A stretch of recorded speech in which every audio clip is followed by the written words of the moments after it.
from the Schmoeville Network Studios in Los Angeles,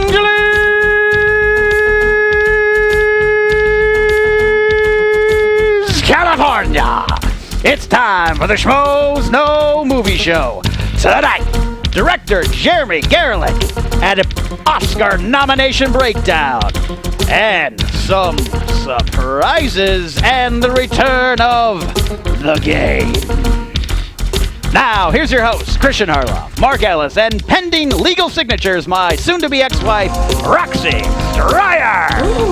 Hello, Schmoeville. Welcome back. It is the second show of 2015. It is I, Kristian Harloff, and my co-host, my buddy, my pal, the whatever the hell he is. He's a comedian. He's the buddy on AMC Movie Talk. Mark Ellis, what's up, pal? Great intro. You really are practicing those. Not good. For 2015. Good. It's my first show 2015, so happy New Year, everybody. Good to see you back, and my God, this could not be a better day, a better way to celebrate. The Oscar nominations are out. Yeah. Everything is awesome. Well, almost everything. Yeah, we are going to be talking about the Oscars for sure. We're going to be talking about a couple stories that broke. Jeremy Garelick, the writer/director from The Wedding Ringer, is coming in. That's exciting. He's I actually known him for a long time. From I was in acting class with him. You have all these people. He's popular. He's just very popular. Now, who's that? That's not Tiffany Smith. That's not Alicia Malone. No, it isn't. That is the lovely Roxy Striar, the co-host of DC Movie News on the Popcorn Talk Network. How are you? I'm doing well. I'm confused why we're getting a divorce. I think you have really great lung capacity, so that was amazing, Los Angeles. And also, what is this game? Now, look, we're going to talk about the game in a little bit. We will be playing the game again tonight. I haven't been in studio with you guys since the After Hours show. Right. And now it appears that the love that sparked that night between Ken and Roxy is now on the rocks. Yeah, I didn't know about it until he just said it. It was kind of a very open format for you to throw out our divorce. It's a tough town, kid. Well, it's going to be pretty exciting tonight because we're going to be breaking down our overall thoughts on the Oscars. Speaking of a tough town, yeah. Yeah, well, I mean, there's a lot of stuff that happened today. You and I, we talked about it on AMC Movie Talk. I did, and then you... This morning, then we also talked about it on Heidi and Frank on 95.5 FM if you're in Southern California. But we're going to get the whole crew's take, and we're going to get your take. So as you guys know, if you're brand new, if you've never watched the show before, we're active with you guys on Twitter, so go and hashtag SchmoesKnow, be a part of the conversation tonight. We're going to have a couple of you guys call in as well. And there is a live chat, whether you're watching on the live stream, youtube.com/SchmoesKnow podcast, or go to the Facebook page. There is a group that you guys started. We don't run it, just the fans run it, called Schmoeville with an exclamation point. And go there, go be part of the live discussion, and let's get this shit started. Yeah, I'm really curious, and obviously I want to get your guys' thoughts on this too, and their whole cruise as to just how you feel. What is your stomach doing to you right now after you saw the Oscar nominations list? Because look, by and large, I think they got it right, but there's a few things we're going to talk about. We're going to have a heated debate. It's going to be a lot of fun, and in the end, what does it mean? Nothing, because it's just a statue given to already famous people. Well, but for the business that we're in, it's you know,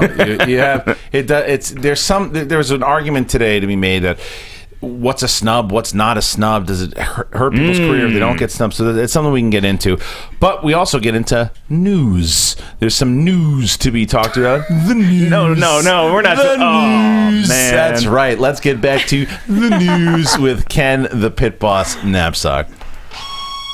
JT on it.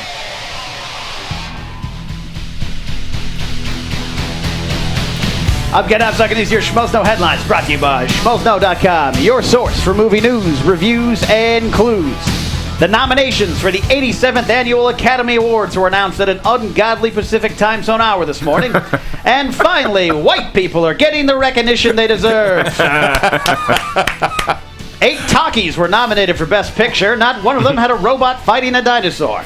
Like every year, controversy immediately arose over the nominations, but while some of the focus was on why Legos aren't considered animation, the notion that Meryl Streep will get nominated for appearing in an Ensure commercial, and whether or not Chris Pine's mispronunciation of Dick Pope is Dick Poop proved that he and JT are cousins. The major focus was on the startling absence of Selma director Ava DuVernay and David Olio for the Best Director and Best Actor categories, which speaks to both important national conversations about gender and racial equality in Hollywood and, well, life. We tried reaching out to the Academy of Voters for comment, but they were too busy counting the money left on their doorsteps in unmarked envelopes by major movie studios. The Oscars will take place on February 22nd at the Hollywood Dolby Theater with Neil Patrick Harris as the host. Prior to that, on Sunday, Hollywood's A-list stars and some select cable TV actors got together to drink and hand out awards to each other at the 72nd Annual Golden Globes. Big winners included anyone who always thought Jeremy Renner looked like a creeper, as well as Richard Linklater in his film Boyhood, The Grand Budapest Hotel, and veteran actors like Michael Keaton, J.K. Simmons, Patricia Arquette, and Julianne Moore, and fresh faces like recent Schmo guest Eddie Redmayne and Jane the Virgin star Gina Rodriguez. Some shockers of the evening were Birdman losing to The Grand Budapest Hotel in Best Comedy, The Lego Movie losing to How to Lose Your Dragon in 10 Days for Best Animated Movie, and Bill Murray not falling over drunk. For the full results of the award winners, go to schmoesno.com. For those wanting a full list of the fashion winners and losers, might I suggest a better hobby. The team behind Gone Girl, Ben Affleck, writer Gillian Flynn, and director David Fincher, are set to re-team on a remake or retelling of the 1951 Alfred Hitchcock film Strangers on a Train, itself an adaptation of Patricia Highsmith's 1950 novel. This means that an entire generation of young movie fans will need to be taught what a train is. Or maybe not, as this movie will include a modern update with Affleck playing an actor in the middle of an Oscar campaign press tour who has to hitch a private plane ride with a wealthy stranger after his plane breaks down en route to Los Angeles. Now, in the original, the two principals agreed to, quote, exchange murders. In this one, Affleck's character just wants to be nominated for a Best Director Oscar. More remake news. Actor Sam Rockwell, who was starring in the upcoming Poltergeist remake, which has Sam Raimi involved as a producer, said in an interview this week that this version will be a more family-friendly adventure with the 10-year-old kid as the main character. Finally, a demonic movie for the whole family, said your church pastor.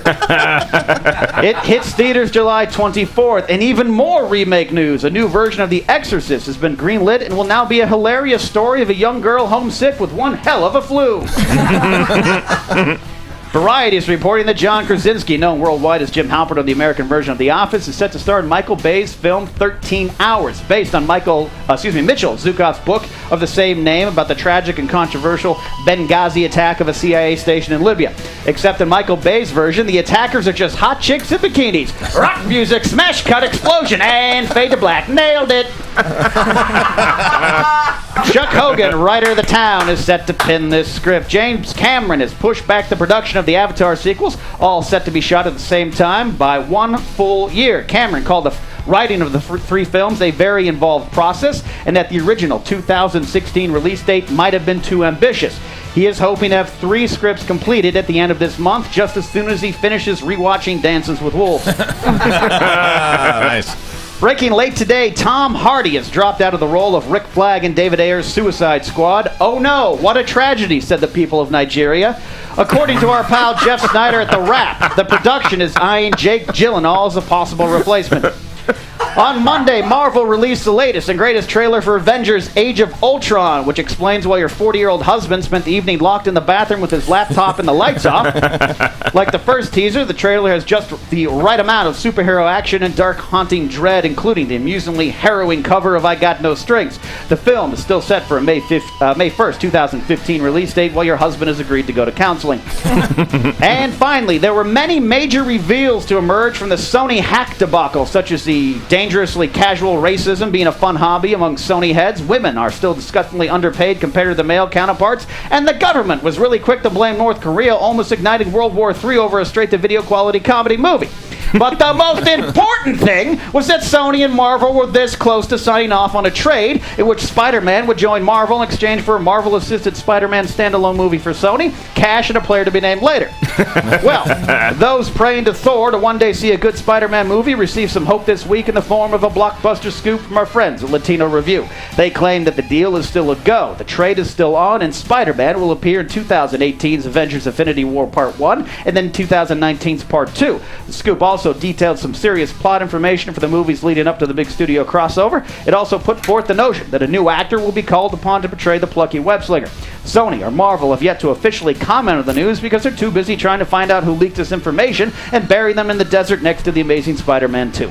I'm Ken Knapsack, and those are your Schmoes Know headlines brought to you by schmoesknow.com. The Pit Boss. That's when Kenny's at his best. He's very calm, relaxed. You look like you're in a good mood today. Is you in a better mood? I promised Roxy I would be. Yeah. But honestly, you're in a better mood today, aren't you? What happened last week? No, you were a little grouchy Part of the last week. divorce. We can't talk about Yeah, it. we can't talk about it. But no, we worked out. Some you were a little whiskey grouchy later? last week. Last week I had a bad week. Oh, I know why you had a bad. It's because none of his relied upon studio audience members were here that's to true, laugh at his great yucks, right? See, this is Only Mark Ellis finds me funny. No, you stop this. Because one of the things that we did with you is you have a great podcast called The Knapsack Files. Yeah. That if you're watching the live stream now, by the way, on this very channel, the Schmoes Know Podcast channel, you can find Ken's The Knapsack Files. We all have done interviews with him, minus Roxy. She'll do those soon. Ooh, you got to get that next on there. I'm not letting you off the hook, you son of a bitch. Yeah. What were you last week? You're a little grouchy. Today you're in a good mood. Yeah. Why?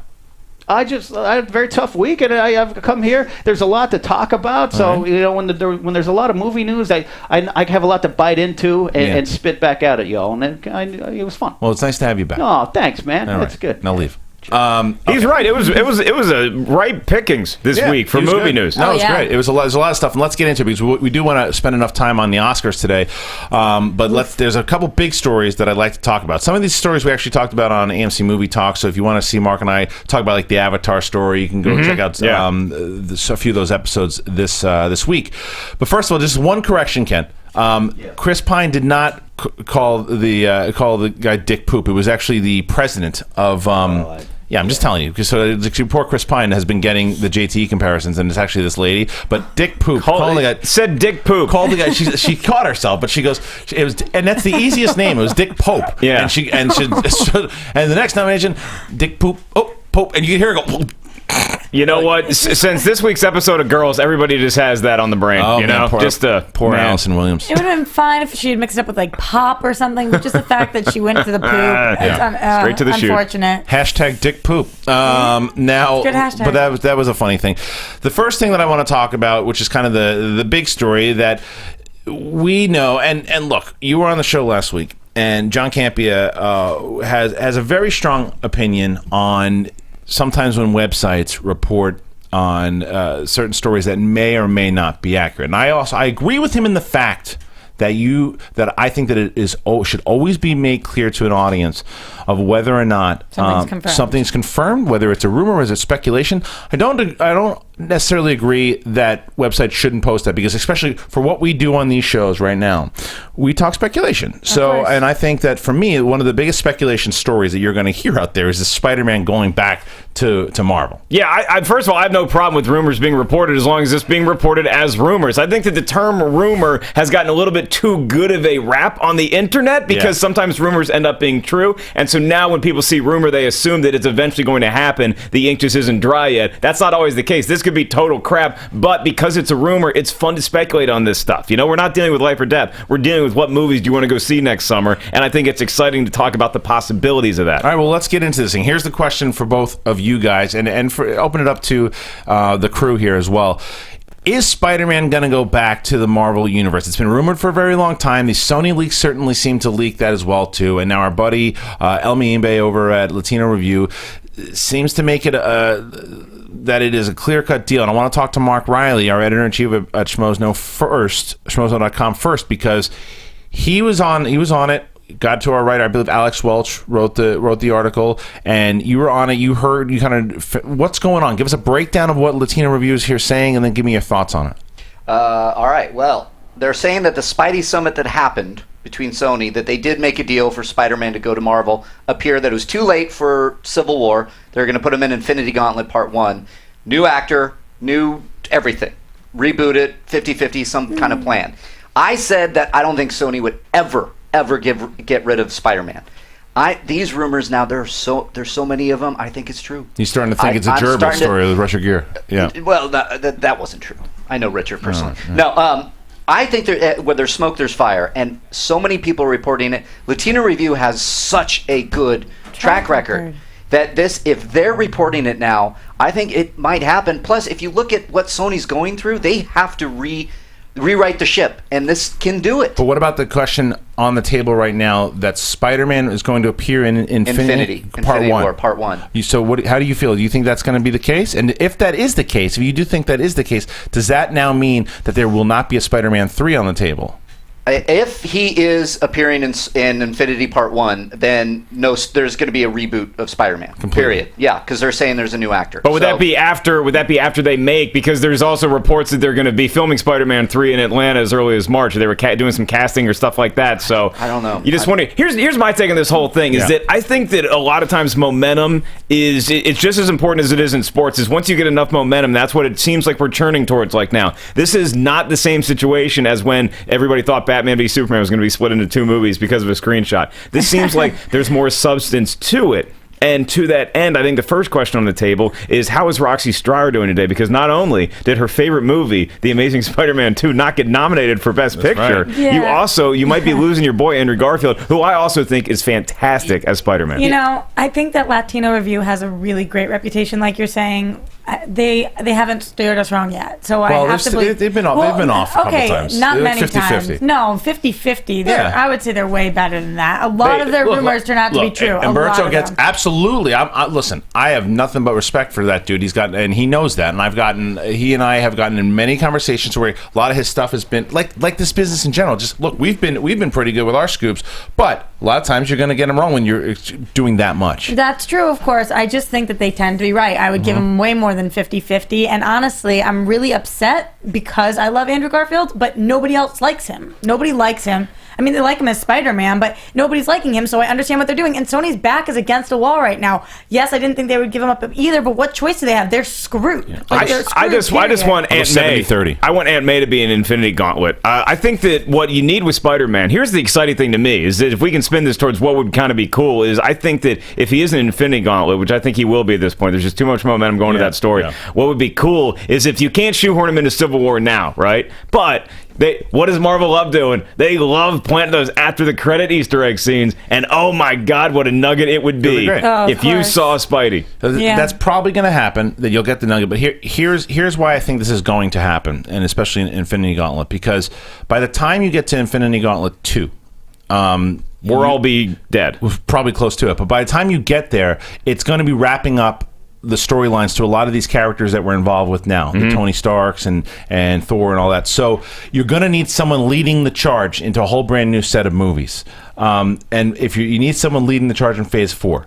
Yeah. So if you had anybody to lead the charge in Phase 4, wouldn't you want Spider-Man? No. Oh my God. I'll tell you why. You look at his powers. That guy, he'd be like in between like a Hawkeye and a Black Widow. Listen, I'm not talking about him running the team. I'm talking about the new franchise of as far as famous people go. Listen, yes. As far as yes. So what I mean, as far as the Marvel movies go, he's the Batman of Marvel. Meaning not the character, but as far as his scope, as far as how the celebrity, if you will. But he's the most famous comic book character that Marvel has. What are they missing? Arguably. What are they missing Thanks, other than Spider-Man? Nothing. That's what they're missing right now. It's a little part that they're missing. Yeah. All so right, I think it's clear. I don't think that they need him. I think that this is going to benefit everybody, including the fans. So I think it will eventually happen. All right, let's move on. I want to get to this next story here. This is also an article that Riley wrote today, and that is Tom Hardy is now leaving Suicide Squad. Your boy. Yeah, he is. He's leaving. So is this a big deal? Now, I'll start with it because I want to throw it to the DC girl in a second here too. But for me, I do not think it's a big deal. He's great. He would run a lot to the role. But from what they're saying, the reason is because he's on The Revenant. His schedule's going to go longer than they thought, so he's not able to do it. And then he's got to do press for Mad Max. So it's just not going to be able to happen. David Ayer has a pretty good relationship with Jake Gyllenhaal. Rumors are pretty strong that Gyllenhaal would probably be the guy to fill in there. If that is indeed the case, I'm all for it. Roxy? Honestly, if that is the reason that Tom Hardy's leaving, okay, that's fine. But there's a lot of speculation that isn't the reason that he's leaving. And Adam today on DC Movie News was thinking it had to do with a problem with Will Smith. Who knows if that's true or that not. And what true. I say to you, and you yelled at me last time about Will Smith. when I told you Will Smith had the egos. You know, but I don't know he if that's agrees true. with you. I love Will Smith. Hey, Will, and your I'm kid hoping keeps it's cutting true. me in line at craft services. You know what'd be great is if they should make Lock Part 2 and the whole movie should just be Tom Hardy driving in a car telling the people at DC that he's not going to be in Suicide Squad. Yeah. That'd be great. What I think this actually shows confidence in Mad Max is that if he's willing to ditch a franchise like this, partially because he has to do press for a film like Mad Max, that shows a lot of confidence that this Mad Max could be a franchise, that they could have multiple films and be very successful. So it's exciting in that end. However, I wanted to see no one else other than Tom Hardy course. in this role, but Gyllenhaal's a pretty sweet guy to come off the bench. You ask if it's a big deal. It's a huge deal. It's a huge deal. But Jake Gyllenhaal might be my favorite actor right now. Well, he's not confirmed. I know he's not confirmed. I know he's not confirmed. But obviously, I'm feeling really upset for him today. I'm waking up. I'm feeling really sad. big puppy dog eyes. Hearing this gave me a little bit of like, all right, maybe. I think he'll be okay. I think he'll be okay. You think? Riley, what are you hearing? So you wrote the article. So first of all, what are you hearing? And then if this is indeed the case with the Will Smith rumor, will you be asking Jeff Snyder tomorrow about that? Yeah. Oh, Okay. we're going to talk about it on Meet the Movie Press tomorrow at 9 a.m. live, PST. What a salesman. I like it. Yeah. I'm just hearing all the same things. I didn't hear the Will Smith thing. Oh, so what are you hearing then? I just heard straight up Tom Hardy can't do it because of Revenant and press and all that kind of stuff. And Jake Gyllenhaal is being courted because David Ayer and him are really good friends. I think he would be perfect. That's all I got. Better? Yeah. You think he would be better than Tom Hardy would have been? No. But I love Jake Gyllenhaal, and I'm as upset as you are. We'll probably talk about that. Yeah. So, but if you're gonna lose Tom Hardy and gain Jake Gyllenhaal, what I said in my article kind of crosses it out. I think it's great. Well, let's all do this. When he gets to the studio, when Josh McCougar gets here, nobody tell him because he still thinks that Tom Hardy's playing Bane in Suicide Squad. So just nobody let that cat out of the bag. Can we just not tell him ever? Schmoeville, how about you guys? What do you guys say? First of all, I think let's first say that I think that the Will Smith thing is a total rumor. I'm going to go ahead and speculate and guess. Swatting in Roxy's face. After last week, I just tried to serve one up for you. No, but it's not that. It's just I just don't think that it's true. I don't say she made it up. I just think I don't. No, I did. Adam kind of made it up. Oh, and then Adam made it up? No, Adam said, "I bet this is what it is," and he said, "I heard." So that wasn't maybe... a report or anything. Yeah, no, I don't it's know. the schedule. It's a schedule. You It don't makes know. sense. I would go ahead and say that, but you guys go ahead and hashtag Schmoes know. What do you think? Do you think Tom Hardy leaving is a big deal? And would you like to see Gyllenhaal take over? Yeah, give us some new names. If you don't want Gyllenhaal in there, who do you want? Give us some suggestions, and then we'll make that happen. We'll make that movie for Oh you. yeah, you're gonna make a call. I'm gonna do it. I know someone who knows put someone? Spider-Man and Marvel. Yeah, I want to read some tweets from Schmoeville right now and see what they're saying out there on the board. At Outlaw Noah says, honestly, I like Gyllenhaal for the role more than Tom Hardy. Someone said Brad Pitt for Rick Flag in the comments. I'll take that, and that was from at It's a Christian One. Let's see. Is that you? Was it all take that part of the comment, or are you saying you take that? No, this is somebody else. At Schlick51, I'm with you. I was thinking the same thing. Spidey would be perfect after Infinity War Part 2. And then lastly, at BizGamer9, Tom Hardy can do other superheroes and villains, so this does not make me disappointed. He's already done a villain, too. I mean, Yes. look, the guy just... I think that this is a scheduling thing. That's what this sounds like to me. Yeah, it also opens up to maybe he eventually could pop up in whether it be in a Marvel movie or a Star Wars Isn't movie. that an interesting thing, though, for an actor to think going forward is like, man, I got offered this sweet deal with this DC movie, but you know what? Maybe I hold out and find something else. Yeah, it's like maybe I wait for that right team to draft me, which at this point would still be Marvel, but It's I have not a a lot of bad faith in place to DC. be. Let me ask the pit boss. So if you had a shot of having Tom Hardy in either a DC movie, a Marvel movie, or a Star Wars movie, and not just because you're the host of Jedi Alliance, because I don't know what your thoughts are on Hardy in general. What would you take? But thanks for your support of Jedi Alliance too. It means a lot. That I'm following you on Twitter? Yeah.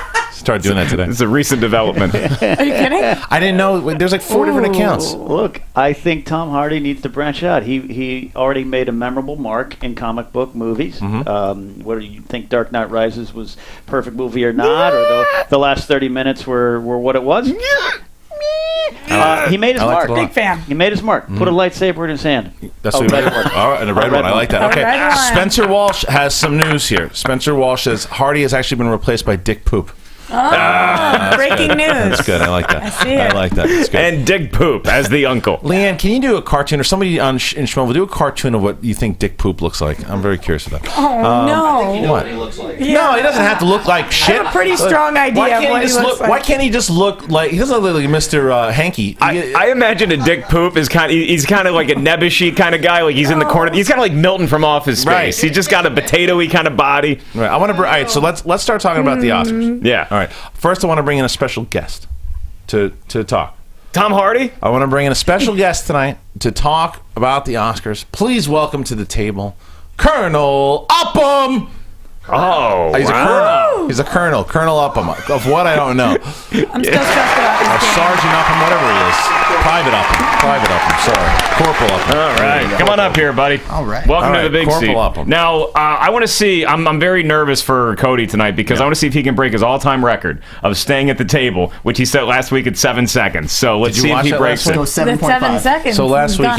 he was about to do talk about his favorite movies of the year, and then Finstock popped in and kicked him off the table. So Right off the bat. It'll happen to the best of us. Yeah. I hear Sarah wore Finstock's mask on Box I Office know. Breakdown. Yes, by the way, if you didn't know that, Sarah Stretton, the co-host of Box Office Breakdown with JTE and Finstock, lost a bet, and now she had to wear Finstock's mask, and that's on this most recent episode. A lot of people were saying Ellis. how hot she looked in it. Freaked me out a little bit. Just saying. Yeah. Do me a Not favor, my speed. Somebody send me a screenshot. Post a screenshot up on the Schmoeville Facebook fan page of Sarah in the mask. I want to see it. I missed this week's episode. Without further ado, and if there's no more chicken mask this? stories we have to report, this is Cody. We're going to Nice to ask meet him you. about his take. Now, Cody, you woke up this morning, like most people did. You probably knowing you rolled out of bed around 1 p.m. You saw the tweets. You saw the news. What was your initial take when you saw the Oscar nominations? I thought for the most part they were okay. I wasn't too upset. There was just two main categories I got furious over. Best actor and then best animated, obviously, because Lego. But Gyllenhaal and Oyelowo, hey, I think I pronounced it right. You did.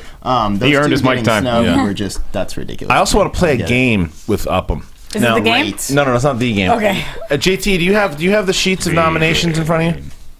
Just can somebody give JT Ellis's sheet, and we'll get back. Here, give him. This. Yeah, Take it. Oh. So here's take what I'm my going to do sheet. with Upham. I didn't have any notes on No. there or anything. So Upham, I'm going to ask JTE to read a list of nominees. Right? Okay. You have to guess how many of those names he'll screw up. Okay. Okay. I love this game. Yeah. So let's start with, let's see which is the good one. Go ahead, interview him for a second, and I'll find. So the Lego movie, okay, it was denied. That was the biggest snub to me, was the fact that you saw Best Animated Film, and it was just like, that was a given. It was going to be the Lego movie. That was going to contend, and it wasn't on there at all. Have you ever heard of the Song of the Sea? Is that what it is? Or the No. It's the Sea something, and then the Princess Kaguya. I heard of that one. I didn't hear about the other one, though. Yeah. So, yeah, it was kind of surprising. And then you see Oyelowo and Gyllenhaal are left off the Best Actor category. Who would you bump out of that, though? That's a pretty tight race. Carell, just because that should have been a supporting. I don't think I agree with Yeah, that. I've been okay. screaming I that from think the Tatum hilltop. is the lead in that movie. And Yeah. All right, so actor though, for me, again, I agree. David, we were talking about this the other day. For as far as actor goes, the four that I thought were definitely going to happen were Cumberbatch, Eddie Redmayne, who was on the show last week.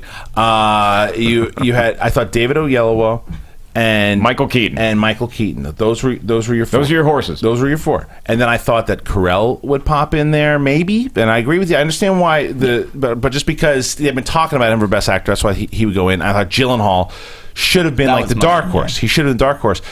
But then Bradley Cooper comes in there out of nowhere, and to Finstock's credit, he called it last week, which I'm shocked that he was nominated, because he was fine. He was good in the movie. He was good. I thought he was great. I thought he deserved the nomination, to be honest over with you. Gyllenhaal. Yeah. Really? See, Yeah, I think they're so. neck and neck. I don't know if I can sit at the same table with you right now. I'm like outraged by this. He's my number one. I think Wow, he's the best number actor. one? Yes. Wow. Gyllenhaal? Yes. Over yes. Keaton. Right there with yes, you. and I Wow. thought Keaton was amazing. Okay. I thought he was. The performance was unbelievable. All right. I can't believe it. All right. I cried a little. All right, JT, I want you to look at the achievement in That's how I music feel. written for motion pictures. Okay? This is, what you're about to do is very mean. It's the best. It's very mean. best. Kinda Now, funny, Cody, though. there are 1, 2, 3, 4, 5 nominees. I want to get a look at these Yeah. I names, wanna see too. too. Well, no, you can't. Yeah, look. you can't look, Okay. yeah. How many do you think JTE will get? How many will he mess up? 5 names. For achievement in music, This one here. Sorry. for achievement in music, written for motion pictures, the original score. How many will he get right? How many will he get wrong? I think you're going to mess up a solid 3. Solid 3. Yeah. All right. Okay, now I'm going to tell you this too: is that you got one guy he got nominated for 2 different things, so that's going to be It's going to be interesting to see how that plays out because Jete, not the best with names to begin with. Will he can he mess it up a rebound? second time? Can he Okay, rebound? Yeah. All right. Go ahead, JTE. Oh Jesus! And please say the name of the movie that they're nominated for. All right, hold on. Here we go. Here we go. This is gonna be something. Hold on to your butts. All right, Grand Budapest Hotel, Alexandre Desplat. I think that. Alexandre Desplat. I don't know. Am I wrong? 0 for 2. 0 for 2. Alexandre Desplat. That's right. Okay. Next. Sound good. All right. Next. Hans Zimmer. Okay. I know that one. For Interstellar. Gary Yershon. That's right. That's Okay. good. Uh-huh. It all hinges on this. It's the just next the one. inflection, though. He's like, "You're Jesus. This one I know. All right. Johannesson. Johan. I hate you all. So good. You know what's awesome? Dick poop. Johan Johansson. You know what's great is that like Jete is not the horse anybody would bet on in this anyway, Right. and he still manages to stumble out of the gate spectacularly, even more than you thought. Like nobody thinks that you pronounce the J. J, in that's- Johan. It's Alexander, by the way, not Dre. Alexander. Oh my God! Yeah, Did that he get was. none? Was that 0 for No, 5? he got Hans Zimmer. He got Hans Zimmer. You're right. He got 3 Yeah. wrong. And You're right. he Good got job. half credit on Gary Nice job, Yershon. Up. So well done. Well Okay, done. Good job. Yeah. Okay. He put Now a question mark at the end of all their names. Now you talked about animation. This is by far, and I don't think anybody disagrees here, that this is the biggest snub in recent Oscar history. Everyone thought that the Lego Movie was going to win the damn thing. I was upset. Can I put a positive spin on this real Yeah, quick hit it. though? Is because those 2 movies, one of which the title I got right, and the other one I can't remember what the movie is that those movies nobody had heard of what those movies were, or very few people outside the film industry knew what that was. Right. And so now those films get some recognition, and that's a cool thing. The Lego Movie doesn't need an Oscar push to be successful. That thing's already been making $1 billion That's not worldwide. the point of Oscar nominations. I get that, but it's nice to have some more competitors playing in the field. But no, see, I'm not going to go with you on that one. I disagree because there are lots of movies that have won, that have made a lot of money, and there are a lot of that's not a way. Is it, congratulations, your movie made a lot of profit and it's really good, but because you made so much money, you're out of the race. I've been tweeting about it all day that I think that if the Lego Movie was made of Lincoln Logs, then that thing would have been winning Best Picture. But alas, They made themselves a Lego Oscar. Did you guys see that tweet? I did, Yeah, yeah. it was a good one. It, yeah. Yeah. So it's and by the way, if you haven't seen the screenshot for this show tonight, Leanne Licotte made a great screenshot for tonight's show with us as the Lego characters. It's a lot of fun. I love being Batman. I'll never say no to that. Just a little nugget for when you guys are filling out your Oscar pools. I'm going to give you a hint. Best animated short film. If you did not see Big Hero 6, the movie that came before it, the short called Feast, I think that's got to win the Oscar. I haven't seen any of the other ones. I can't imagine they're going to be better than Feast. And that cute little dog watching his master go through an entire relationship. All right. Oh, that's a good one. Actually, that was a good one. Thanks for tuning in to me at the end. I got it at the end. I could literally see the antenna hit the frequency It's at like the end. it's like seeing a Friends with like, get there faster. So predictable. He's talking about a dog. Pizza. JTE. Now I can guarantee I know what your biggest snub was, and it wasn't either one of the ones that we were talking about. It's going to be a name he can pronounce, so he's not going to say David Oyelowo. Can I guess, JT, what your biggest Yeah, snub you was? could go ahead, guess. It is the Roger Ebert documentary. Yeah, you nailed it. So tell me about You it. know him so well. What were you thinking? Well, I know how much he loved it. I know how much of a film fan he is, and as much as I break his balls, he's one of the most knowledgeable people on this show when it comes to film. So I know that he had seen it before anybody. It's called Life Itself as a documentary, and I've seen it too. I watched it on an airplane coming back from a gig, and it was great. It was fantastic. It was a really nice insight into Roger Ebert and his relationship with his wife and Gene Siskel. And Jete, why would this thing get nominated? Well, I mean, first of all, it's perfect for the Academy. You think the Academy would eat this up? It's Roger Ebert, one of the greatest ambassadors of film. And not only that, like, I went into the film thinking, okay, I'm going to learn some stuff about Ebert, but it was a touching film. I mean, it wasn't just about film. It was really, like the title says, life itself. And it really explored him and as far as, like, his impact on the film community. And I don't know. I didn't see a lot of documentaries this year, but for me to put documentary in my top 10 of the year, I was really impressed. No, you've been raving about it. Oh, it was in your top 10 Yeah, as a it movie. was. film. I'm going to read you guys what the best documentary feature, what actually made it into there, okay? You have Citizen 4, Finding Vivian Mayer, Last Days in Vietnam, The Salt of the Earth, and Virunga. Now, I've heard of Virunga and Last Days of Vietnam. I heard they're both fantastic. They're both stellar films, and they deserve to be on there. I'm not familiar enough with the other ones, and that's what you spinning this forward towards when we all are going to fill out our Oscar pools, is that it gets a little tough when you're looking at these categories, and you're like, I've seen all the best pictures, but I haven't seen all the best documentaries or the best, I don't know what sound mixing is. I don't know how that process works. Yeah, you got to go watch them then. You should. Or study sound mixing. And do that really quick. You got till February 22nd. You got to enroll in DeVry. At Why the Hector says, hey, dude, Roxy getting mad at Jake Gyllenhaal's snub is insanely hot. So there you go. You get hot more. Yeah, just get His name is Hector, and he got the Twitter handle, What the Hector? That guy was on Twitter early. Yeah. He started Twitter. Well, yeah. Yeah, let's see. The big ones for me, like I said. What got your goat this morning? Nothing. No, it did. It was absolutely the Lego Movie was the big one for me too, and the actor. Like I thought, David Oyelowo should have absolutely been nominated. The guy was incredible. He became. My thing was, and I've said this already, and I said it on AMC. We did a whole Oscar special on it. For me, and I fully acknowledge that Bradley Cooper was really good in that movie. However, I think that what Gyllenhaal did, you look at Gyllenhaal, his eyes switch, man. He just turned into another person. That's not Jake Gyllenhaal. That is that creepy fucking dude up there. You're just like, whoa, that is a guy that will go, he will step over people. You just got what he was all about. Let me ask you this. And with David Oyelowo, he became Martin Luther King Jr. So I just think that those two guys should have been the back and forth. But you look at this list, okay? Yeah. You look at this list, and there might have just been only room for one creep, where you have a guy like Carell versus a guy like Gyllenhaal, and which performance was better out of that? And I will agree with Upham 100%. Carell, I felt like that was a supporting role. It was a supporting role, but if you are putting them both in that category, I still think that Jake did a better job than Steve Carell did. Yeah.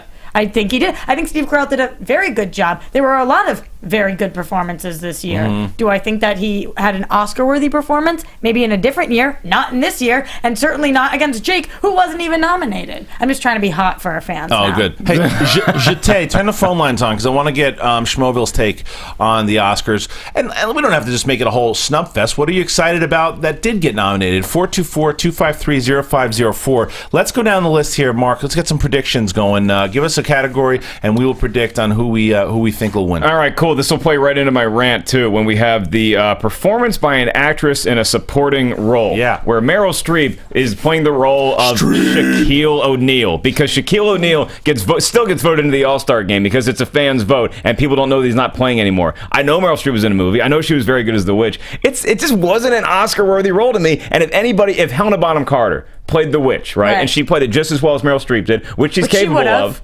she's not getting nominated. Yeah, it's the name recognition. Jessica Chastain should have been placed, even though she wasn't maybe the best.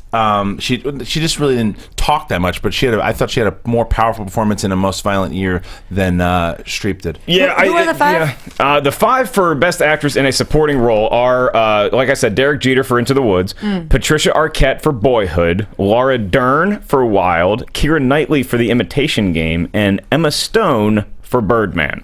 Do we get to say who we're going? Let's go with Patricia Arquette's How gonna come? get it. Why? Just because there's like no momentum for any of the other ones.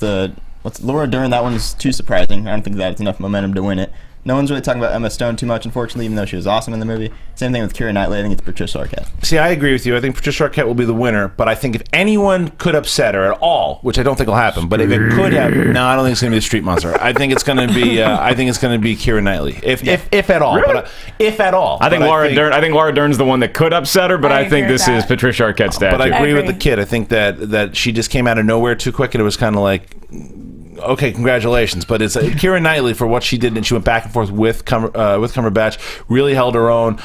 She did, but what was so great about that role? Did you see what the woman originally looked like? Yeah. And she was able to do that performance? So, yeah. I just feel like it wasn't that great of a year for female roles for supporting. They were all fine. It was fine. You got a baker's wife in there. What are you complaining about? Yeah. They were fine. They did a great job at the roles they were given. None of those roles to me were like... So who wins? Who wins? I think Patricia Arquette wins. Okay. I think she does, and I think she did a good job with that role. That wasn't that crazy of a role. For 12 years. Well, Debbie Downer today. That's true. Am I? That was really good. Thanks. We should record that and play it more often. Let's talk to Schmoeville here. All right. Hey, Schmoeville, you're on the line. Who do we got?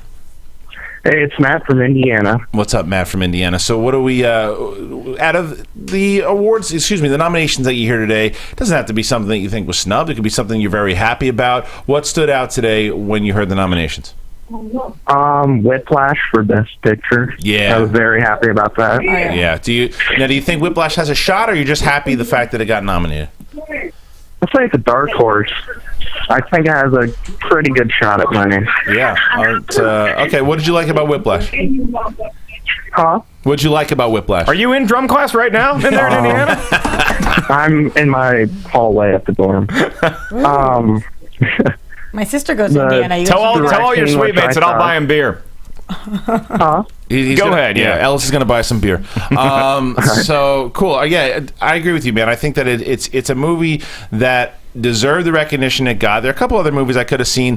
Thank you for the call, by the way. I think that there's a bunch of other movies that could have popped in there that I think could have, and that's Nightcrawler and Gone Girl. Those are two movies that I could have seen absolutely show up, and they didn't. But I'm glad Whiplash. Dawn of the Planet of the Apes. Yeah. There's no reason that couldn't have been in there. I mean, you got 10 slots. You only got 8 movies in there. I still don't understand why we can't have some fun with this and just put a cool movie like that. Or hell, throw a Lego movie in there. Let's break the bank and put an animated Guardians. film. Yeah. Put Guardians in there. Yeah. All right, let's talk. Let's talk about it on the table here. Who do you think will win Best Picture? This one is a tough one, I think. I think it's Birdman. You think Birdman, for sure? Yeah, I think it's Birdman. Mark? Caca! You think Birdman also? I was going to go Selma, but since the director didn't get nominated, I know Argo won, but most of the time that never works out. That's so hard, I got to go Boyhood, I think. You think Boyhood? Momentum I'll be so bummed. I haven't seen Boyhood. Now, I know that I'm probably going to be... I won't be bummed. I know I'm going to be wrong, but I've been predicting it. And for some reason, I just have a feeling. I think that The Theory of Everything is going to wind up winning. What? No, I know. Is that your theory You're of so everything? staunchly supporting this movie that, all truth be told, I haven't seen this film yet. I think Birdman was the better film. I think Boyhood was even a little better, but there wasn't a storyline.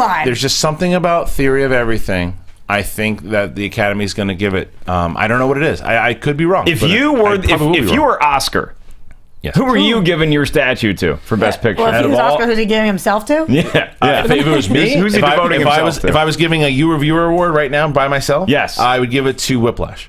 Out of those movies, out of Whiplash, even The Theory if you of get to Everything, spend one night with him. If it was American Sniper, Birdman, Boyhood, Grand Budapest Hotel, Imitation Game, Selma, Theory of Everything, Whiplash, Whiplash, no doubt. All right, you got to marry one, you got to spend a weekend with one, you got to nail one. This is not that show. Sorry. I would still give it to Birdman. I think Birdman will win it. I think they deserve to win it off those movies that were nominated. Yeah, I agree with that. I think that Birdman was such a feature like I'd never seen before. Same reason why I was championing Gravity when it was nominated. I was like, it was just a cinematic experience that I'd never had before, and it was so rewarding and different and impactful and memorable. I got to go Birdman. I got these fucking humps in the chat board called me out of my Serkis prediction. I was wrong. All right, I was wrong. I thought that this would be the year that Andy Serkis got acknowledged for performance capture.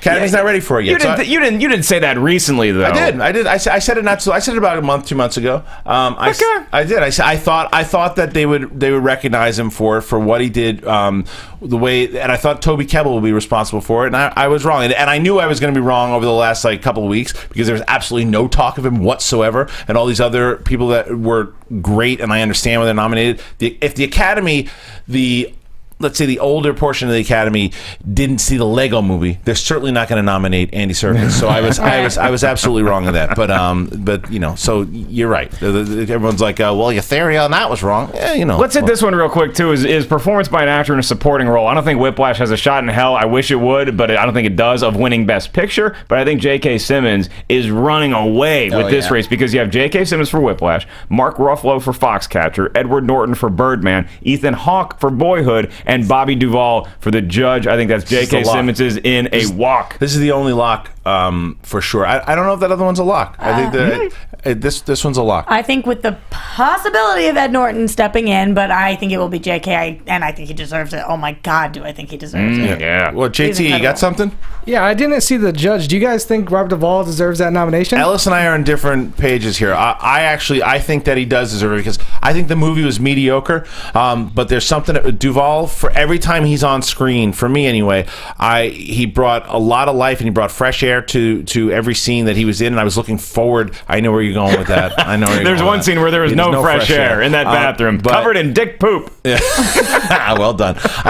But But yeah, the question: do I think he deserves it? He does. Yeah. Yeah, I think it was kind of it looks like it was kind of a weaker year for actor in a supporting role. I don't see. I would have put Carell in there, and he would have bumped out Duvall, and then you have room for somebody like your boyfriend. Or your boyfriend. I think that would have worked. However, I think that Bobby D's always great, but this is J.K. Simmons is to lose. And then going off Kristian's other point is that for Best Actress in a lead category, I think that this is so totally Julianne Moore.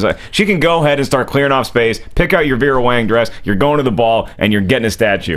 Listen, it is. She's the front runner. I don't think she's a lock because I think that Reese Witherspoon could easily slip in there. Rosamund Pike, you also like. Pike, but I think in order, I think Jennifer Aniston was another one who was robbed. Yeah. I think Marion Cotillard, even though I didn't see the movie. JT, did you see the Marion Cotillard movie? No, I just saw a trailer for it yesterday during the movie, but well, I could watch that on YouTube. Yeah, but I didn't even hear about the movie until I saw the trailer yesterday. It's 2 days, 1 night, and it's the sequel to the Harrison Ford Anne Heche film, 6 Days, 7 Nights. No one cares about that. I haven't seen Still Alice yet, but I thought Rosamund Pike did the most incredible job, and I thought Gone Girl did better than it should. It didn't do as well as I wanted it to. Well, especially with David Fincher for directing. I was so on the fence with Gone Girl because I wasn't a huge fan of that plot twist with her character, but the way that she took that character over was definitely worth the nomination. You also have Felicity Jones and The Theory of Everything in there in the mix, but I think this is Julianne Moore's statue. And what do you think, Ups? I really wish Rosamund Pike would win it, but I don't think she has. Did you see Still Alice? No, I don't. I don't really want to. It just seems so sad. I don't know. Pretty sad. We'll go together. Pretty damn sad. It is, but it's strangely I wouldn't say uplifting, but it's inspiring too. Okay, but that's also a testament to what Julianne Moore is able to do in the movie. But I will say, and we've been saying this, and I think it's fair to say this, and should be said, is that as much shit as you and I have given, I've never given this young lady 1 ounce of poo. No, I support Twilight. I have 2 of the collector's never given her crap. And you literally gave her shit. Wait, you literally gave her shit in the review of Still Alice that we just put up. You told her to take acting lessons. Look, dude, I drink a lot in the month of January. All okay, right, it's a dark season. But she was really, and even though that was a joke in the review, we both acknowledged that this was Kristen Stewart's best performance. Is that saying much? Yeah, it is, because apparently she was good in On the Road. On the Road, Adventureland. She's fine in Twilight too. She's not the problem with Twilight. No, she's not the problem. I've never seen Twilight. She's amazing, Snow White, though. What a speech. Oof. God, I'm ready to go to the gym after that rousing Al Pacino-like. Anything else? What do we got? What else is next? We're going to go fight some people. Director's gonna be a tough race. That is, what do you got? Give us the nominees. Who do you got for director? Who's on there? Hold on. Okay, Achievement for Motion Picture Directing. You have Alexander Inarritu for Birdman. You have Richard Linklater for Boyhood. You have Ava DuVernay for...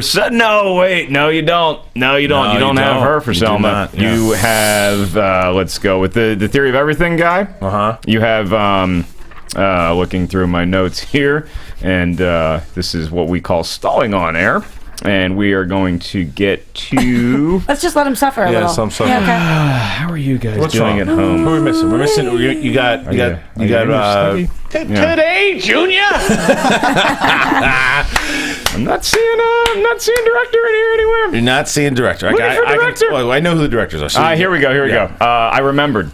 Yeah. Foxcatcher, Bennett Miller. That's right. The Grand Budapest Hotel, Ken Knapsack's favorite movie of the year, Wes Anderson, and again, Morden Tildum for The Imitation Game. I would have taken out Morden Tildum. I would have put in David Fincher.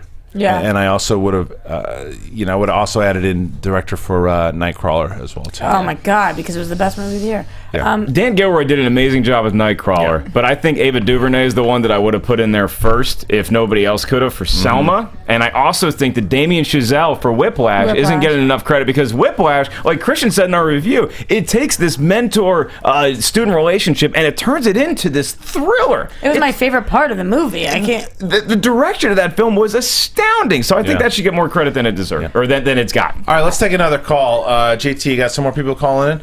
Hey, you're in Schmoeville. Who do we got?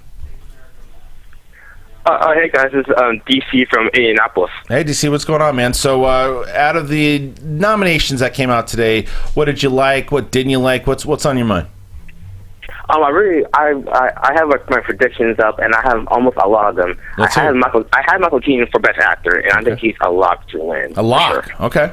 Yeah. But I guess the one movie I was mad was making a lot was Gone Girl. Yeah, it did. Yeah, I got left off a lot of lists, and I'm surprised that it didn't at least do Best Picture or even Best Director. I'm pretty shocked with those.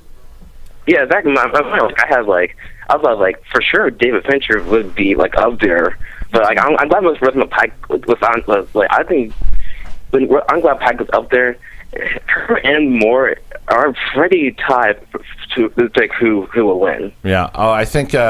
Well, thank you for the call, dude. I appreciate it. You know what I think also is what I was thinking as I was going through Best Picture. Huh. You know, even though Georgie McCann's going to yell and scream at the computer when I say this, I'm just very happy Inherent Vice did not get nominated for Best Picture. I will second that here. Yeah, because Paul Thomas Anderson sometimes, because of his respect, and I love Paul Thomas Anderson. I'm a big fan of Paul Thomas Anderson. Sometimes because it's Paul Thomas Anderson, I think it's almost like a cool thing to do. Just even Alicia said today, she's still struggling with whether or not she likes the movie, because she's giving it respect because it's Paul Thomas Anderson, and that's the kind of play he gets. It's a Meryl Streep kind of play. Yeah, it is. It almost is. And so it got nominated for Best Adapted Screenplay, but not Best Picture. And I think that was right this time. I didn't hate the movie. I respect some of the movie. I think it earned its Oscar nomination for costume design, because I felt like I was in the early 70s watching that picture. However, you shouldn't have to watch a movie 19 times to understand what the hell it's about and who the characters are and what's going on. It confused the hell out of me. Am I the smartest guy in the world? I'm top 10.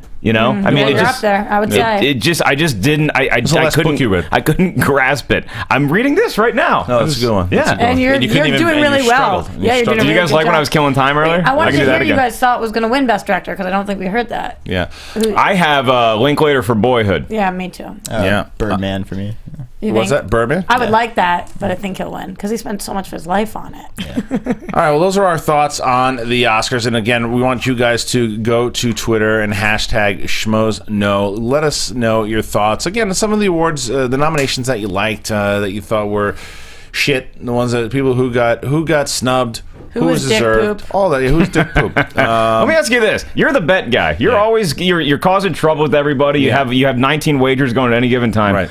What are we doing for the Oscars as far as a pool goes? Yes. What's the winner get? What's the loser get? Who has to eat what substance that they don't like? That's a good idea. We're definitely doing a money pool, because we always do that every year. Last year, it was the first time I lost in a while, and I came back, but I still lost. Riley and Makuga were the winners last year. So we will be battling once again this year. Makuga? But the question is, will we be doing a live show like we do every year? We will not this year. However, we will be doing AMC's Oscar show, and the whole crew hopefully will be there as well too. But we will be absolutely doing part of the Oscar show.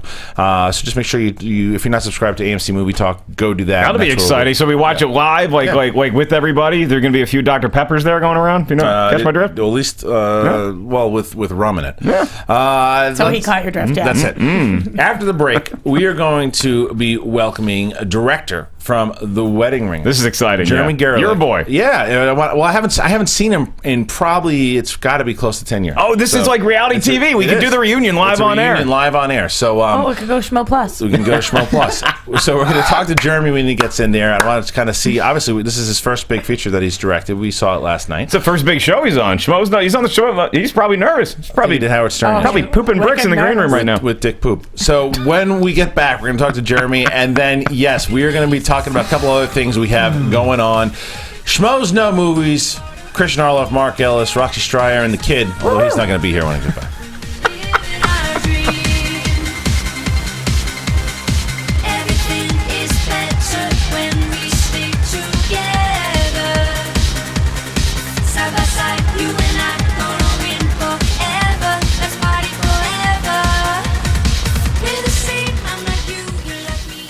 Hey guys, Maria Menounos here, and I want to share my newest book, The Every Girl's Guide to Diet and Fitness, with you.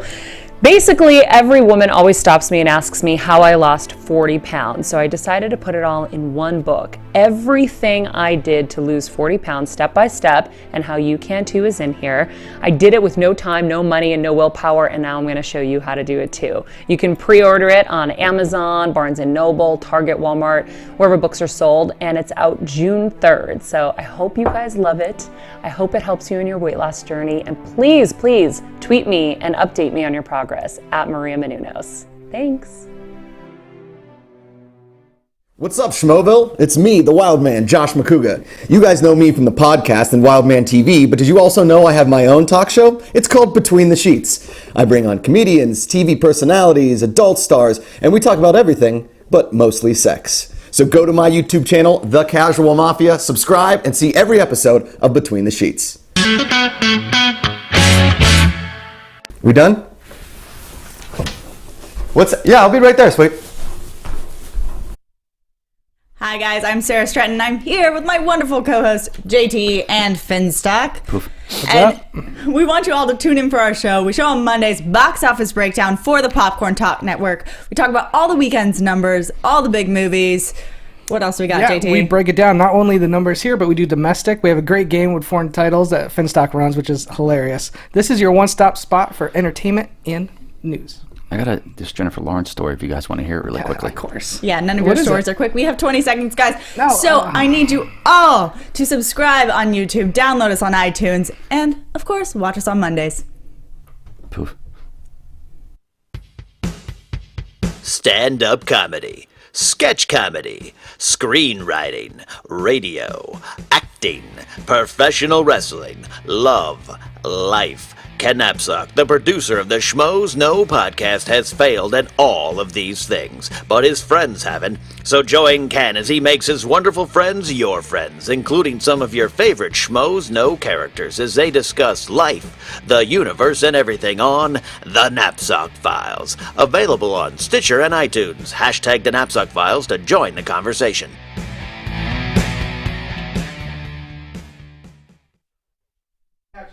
Hello, Profilers! Welcome to Profiles with Malone and Mance. Every week on Profiles, we celebrate and spotlight the greatest filmmakers, actors, and actresses of all time. We count down our 5 favorite films. We have little trivia, quizzes, special guests calling in. Basically, if you are a film geek like us, this is the show you need to be listening to or watching. This is where we get to geek out about movies and have fun and learn something in the process. Make sure you join us every single week with fun trivia. We have special guests calling in. We even sit down with special guests on camera. So make sure you go to iTunes and subscribe to Profiles with Malone and Mance. Rate and review us. That is very important. And you can see these beautiful faces of ours at youtube.com/Popcorn Talk Network. Go Profiles with Malone and Mance. Woohoo!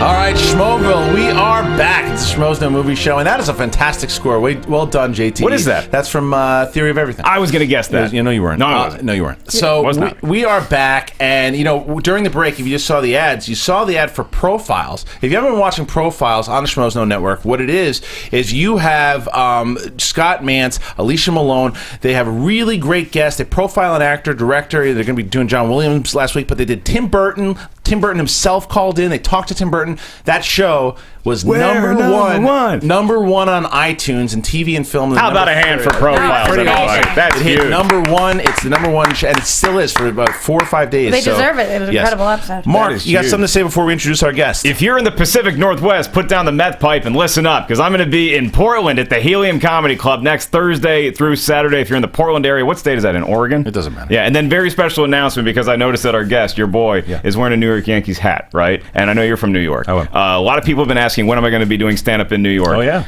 It ends. When? Finally, the drought ends. I'm going to be doing a live television taping, doing stand-up comedy in New York City next month. It's not the Tonight Show. Leanne Cortez is planning her trip. I'm so excited about this. I can't announce all the details yet. Tickets will go on sale in a couple weeks. We'll make sure you guys keep you posted. But if you live in New York City, get ready to see me on TV live and in person. All right, let's get ready. I want to get ready to get caught up with a buddy of mine who I haven't literally probably haven't seen him in, it's got to be close to 10 years. Got to be. Really? It's got to be. You look the same. No, I don't. You look No, amazing. Man. I got gray hair. Compliment him now. I got some gray also, man. Compliment him. I don't need to compliment. He just directed a complimented feature you. film with one of the biggest comedy stars in the world. I mean, he doesn't need complimenting right now. What he needs to hear is the fact that we did see your movie. This is Jeremy Garelick, who just directed The Wedding Ring. It comes out on Friday. There we are. It actually comes out tonight in select theaters. They do these 10 o'clock screenings now. That's true, they do. In fact, right now, people in New York, where the Wedding Ringer fans will be going to see you perform comedy, they are coming out of the theater.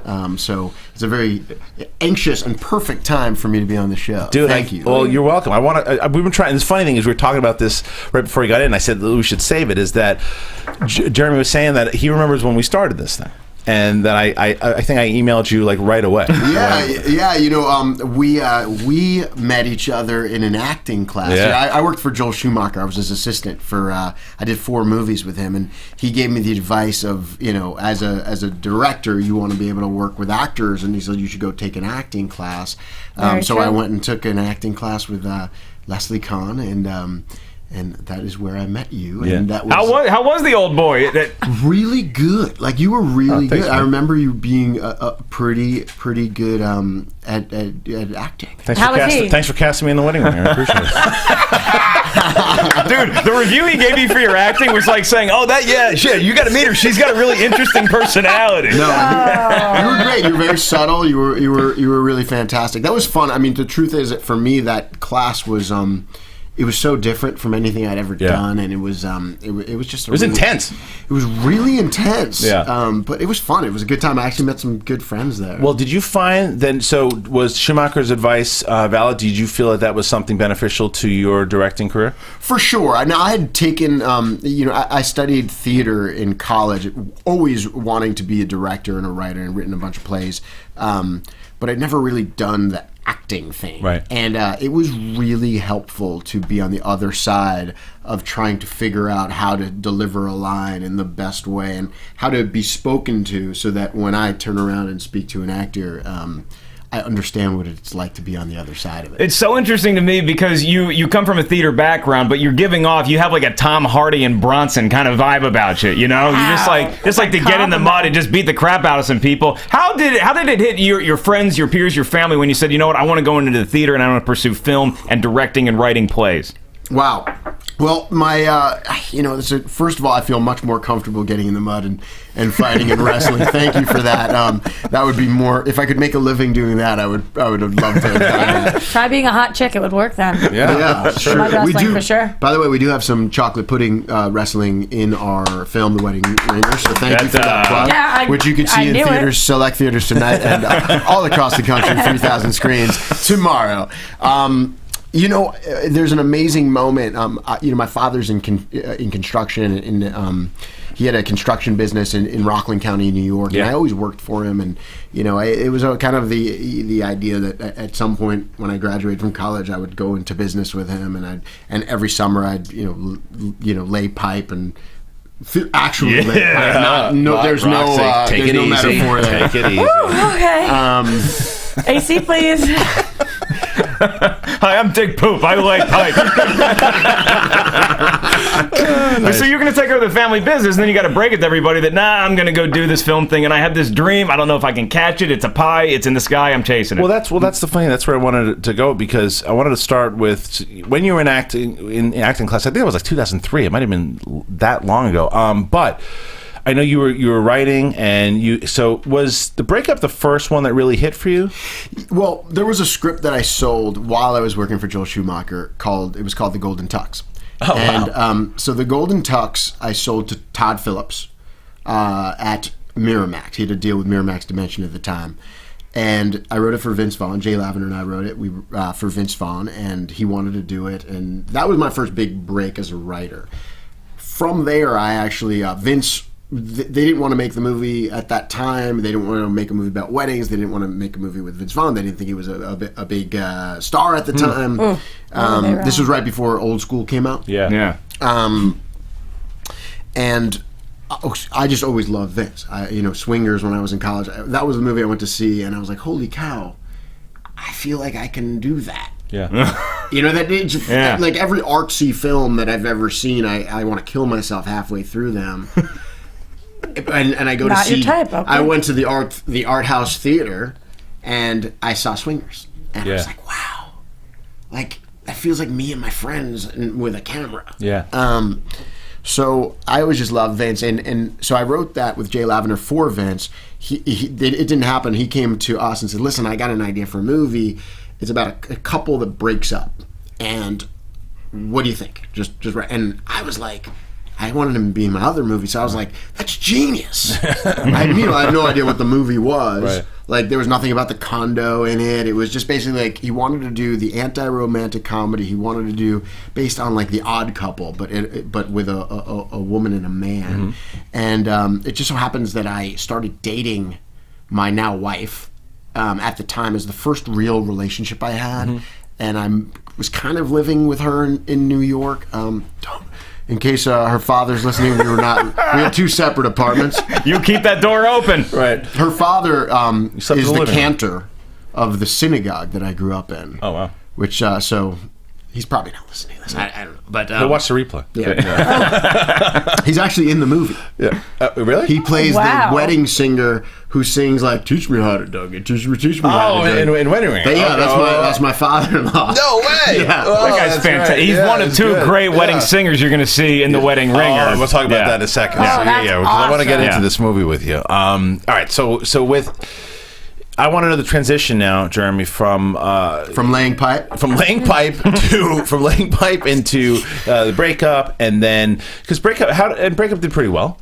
Yeah, it made over $200 million. Pretty well. Yeah, we did pretty well. It's not bad. And I love the breakup. When I saw the breakup, it was like, oh, this speaks to me. I was hungover. It's a Sunday morning. I saw it at the Grove when I first moved here, and I had a bad sexual episode the night before. Then you watch something like this, and it's like, this is what a real romantic comedy is. Yeah. You know, it's got a lot of laughs, but it also has a real ending. I thought it was really funny and different than a lot of things that I had seen, which is like what you're just talking about.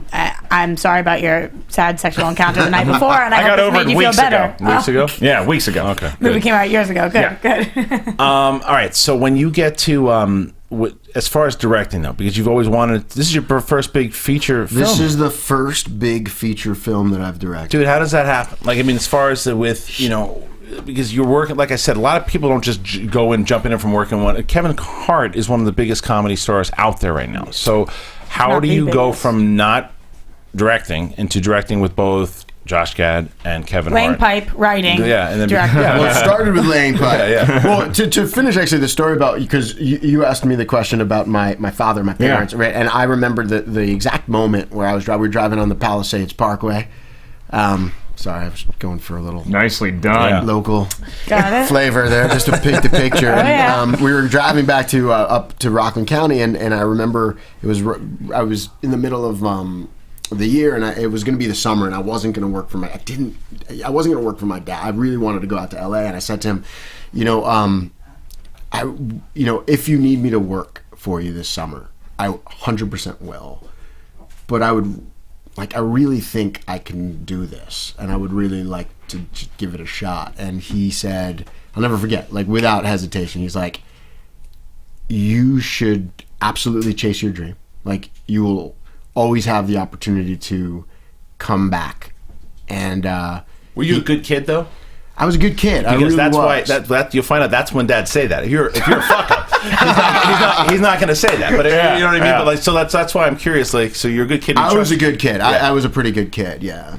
Okay, so he tells you chase your dreams. So you say, I'm going to do it. I said I was going to do it. I said, and I gave myself a kind of a 5-year. I was like, okay, I'll give myself a lot of people come out there like, you got a 5-year plan, and then at the end of 5 years, if you make it, I'm giving myself 5 years to make it. Yeah. And if I make it, great. And if I don't make it, I'm going to go home and figure out something else to do with my life. You didn't have an extension. Like, I'll just get to 5 years, then if I'm head waiter at the Cheesecake Factory, that's doing okay, and then I'll get another 5 years. Well, that actually brings me to the point. So the point was that I was working. I was an assistant at CA. I went to go work for Joel. I did 4 movies with Joel as his assistant, and then I sold this script, and then I was working for a while. But when I hit the 5-year point, I had sold a script but I didn't have that much money. Well, it's like, what does make it mean? Correct. Right. So it's sort of like I didn't really plan on the kind of doing okay. Right. Like I didn't have any plans for kind of doing okay because so I didn't know. So that was sort of a little bit of my extension. In fact, the breakup, when we sent the first screenplay to Vince Vaughn. My writing partner and I don't know if you guys have ever written with partners or have done things creatively with partners, but you guys together, obviously, like I'm sure you I don't guys work have well with others. It's horrible. No. It's horrible. Jay Lavender, who I love, who's my writing partner, he and I, we used to go at it all the time. And like when you're trying to write and say and work on films, when you're like, oh, I like blue, I like red, I like a dog biting a dick. I don't. Sure, who doesn't? So there's just opinions, and when you're doing art and it's a 50-50 situation, you get into a bad place. So we went and we were based on the drafts we had vastly different drafts of what the breakup was. Oh, so you each wrote a separate draft? We kind of I wrote a draft and he wrote a draft, and then we kind of read each other's drafts, and we're like, okay, what do we do? These are very different. And Vince was like, I need to see the script. Like, where's the script? And we had a week.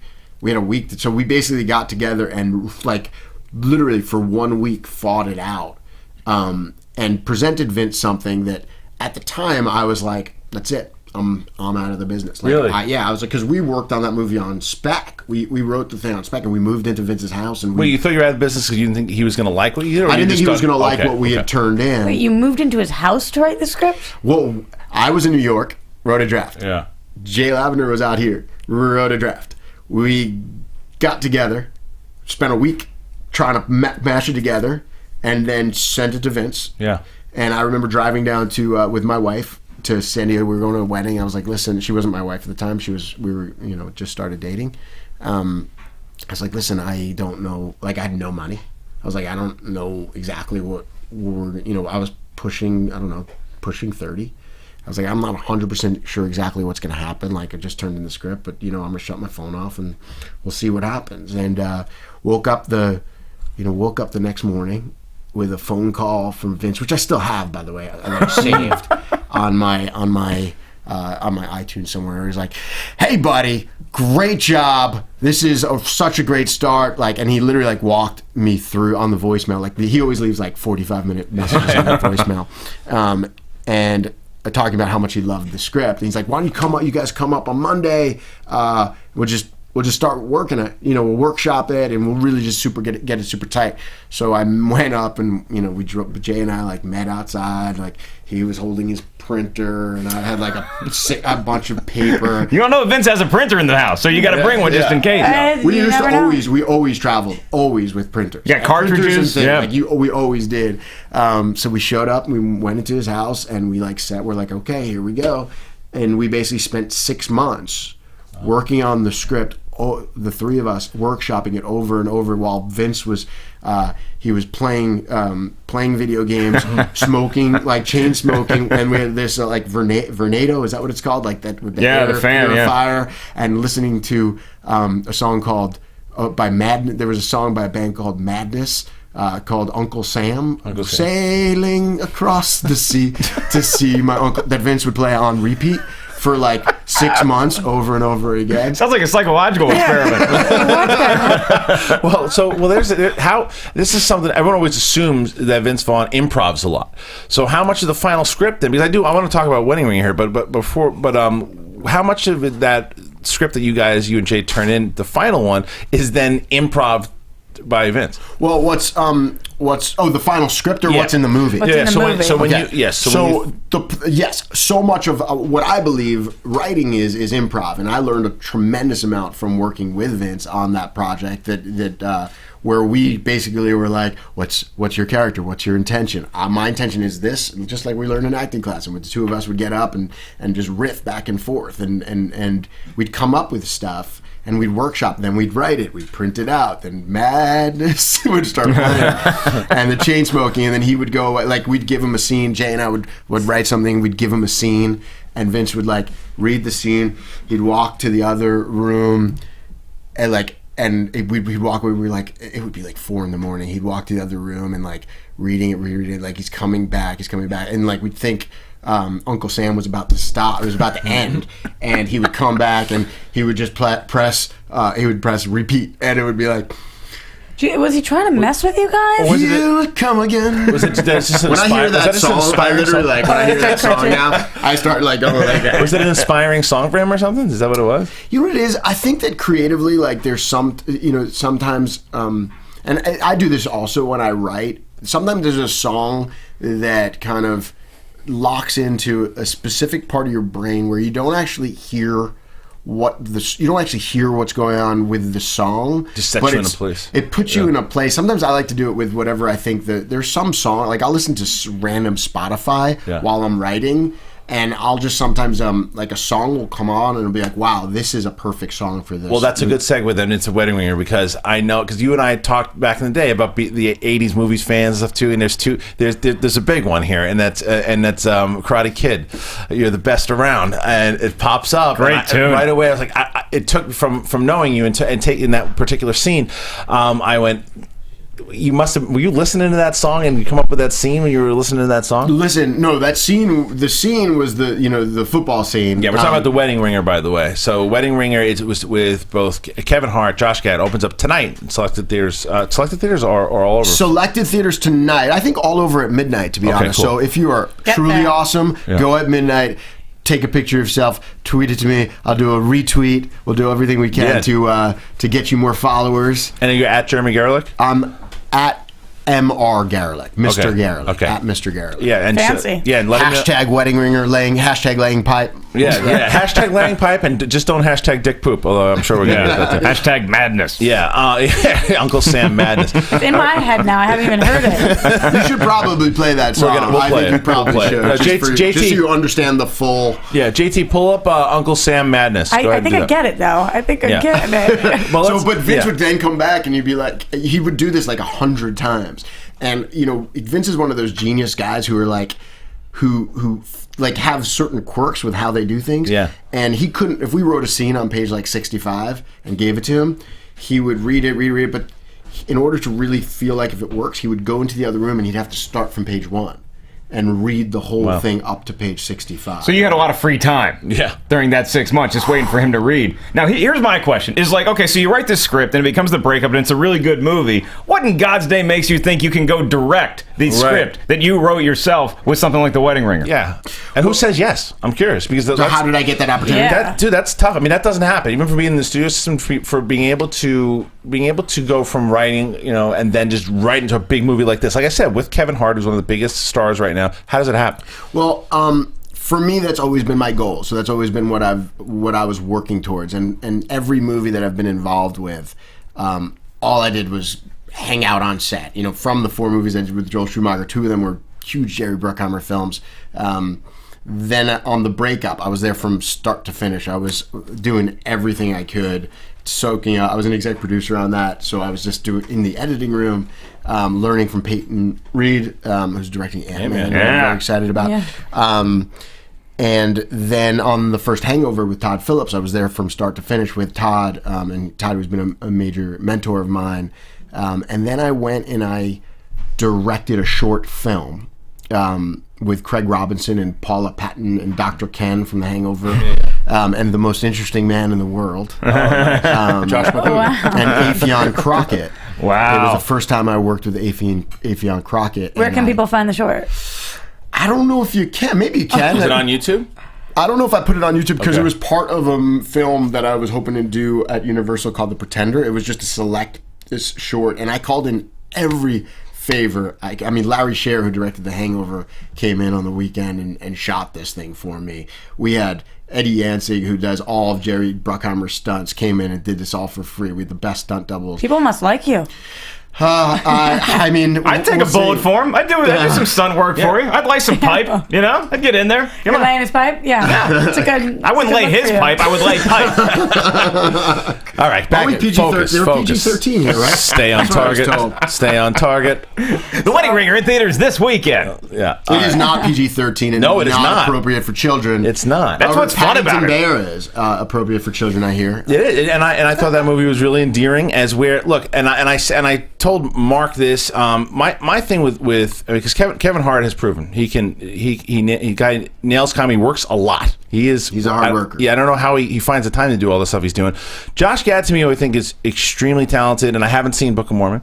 I watched Frozen all the damn time because my daughter is obsessed with it. How old's your daughter? 3. And she's obsessed with I have twin boys who are 3 and a 5-year-old boy. So maybe we should have a play date. Let's do it in like 20 years. Well, now I'd rather do it now. Rather do it now. So you guys are not going to be talking. No, we're not. After a couple more years. Yeah, give me something now. But the thing with Josh Gad, I thought he was good in that movie. Thank you for sharing. So I was worried about him in this because in certain comedies for me, he doesn't know. For me, hadn't hit in the way that I maybe people had intended him to. However, in this movie, I thought he had a very endearing quality with Kevin Hart. They worked well together. They had a good chemistry. Now, did they know each other beforehand? Like, what was the story with piecing these two guys up and how the casting came to be? Sure. Well, let me answer the first part about Josh Gad. So for me, I've been, I was a big Josh Gad fan from the Book of Mormon. You have a theater background. And the theater background. Yeah. But truthfully, and just candidly, I didn't love a lot of the roles that he had played, a lot of his performances before, other than the Book of Mormon. And when we met, we really wanted together to like shape the character to be a super grounded. Like for me, he's so immensely talented. He's so smart and he's so big and has that ability. And he also has the ability to sort of get internal and really be endearing, like you said. And for me, for this role, he's the most important part of this movie. I mean, he was so committed. He's the romantic lead of the movie. Yeah. I mean, he lost like 50 pounds to get in shape. Like the two of us went and took a swim class together. Yeah. You and Josh Gad swimming, huh? Yeah, he told me he was Josh is like, so I was like, listen, we should get, I was trying to like find a nice way to say like, gotta get in shape. Listen, you're going to be opposite Kaylee Cuoco, who's going to, come on, like we got to get you looking good. I'd lose 50. I weigh $165. I'd lose 50 pounds. Yeah. Did you make him do Frozen impressions, Olaf impressions, like dirty jokes behind the scenes? Yes, I would have. All the time. Yeah, all the time. Yeah. So anyway, Josh was such a pleasure to work with. Was so smart. Came up with so many fun. Like the joke of.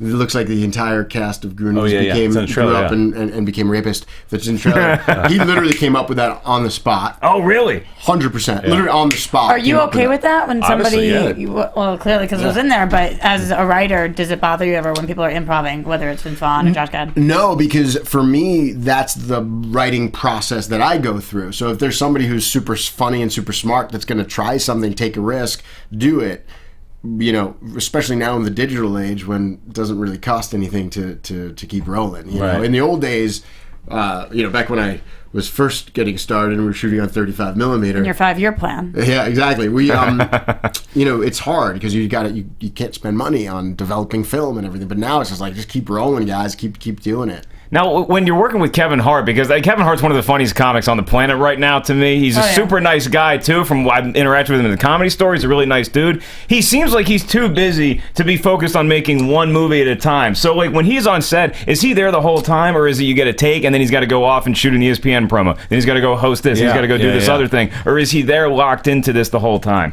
I'd like, you sort of gave an or question there. Yeah, and I do that a lot. I like to trip up the interviewee. Yeah. Mm-hmm. But what I think the question requires when you're asking about Kevin Hart is an and. and this. Yeah. Because yes, he is in between takes and in between turnarounds doing an ESPN spot and then going going to a comedy club to practice material, and then he's working on editing a documentary that he's going to make $1 gazillion on, and he's doing silly Instagram things of him falling down steps. So yes, he is doing all that stuff, and yes, that when he's in the scene, he knows his lines, he's prepared, he's super focused, and it's superhuman because it's the way he actually does it is. And he's pretty easy to direct. Oh, he's a pleasure. He said, "Give me levels. Tell us." And he was so encouraging as he's done a tremendous amount of movies. Like I'm a first-time director. Yeah. So, and I told him that. I said, "Listen, you're my quarterback. I'm a first-time coach." Yeah. Do you get nervous about that, like going into it? Because, like you said, when you are going, you obviously get excited that you have Kevin Hart, and that you get Josh Gad, you get the people that you want in the movie. But do you get nervous that you're like, shit, I am a first-time director. Are these guys going to listen to me? Am I going to be able to vibe with them? Like, what the process is, how you have to rehearse with them first to get to show them, yeah, they can trust me, because you have to trust them, but they got to trust you, especially a first-time director. So to be totally honest, I wasn't nervous at all. I really wasn't. I've been waiting for this and practicing for this for almost 20 years. You felt ready. I was prepared. I was ready to go. I knew every shot that I wanted before we even started shooting. I knew most of the actors. What a great answer. I read every book on like how to talk to actors. I went and met with every director. I took every director out who had worked at Screen Gems for Clint Culpepper to ask their advice, because Clint is notoriously difficult to work for. And I was ready, and the reality is Josh Gad and Kevin Hart will leave after the shooting and go on to 6 more movies.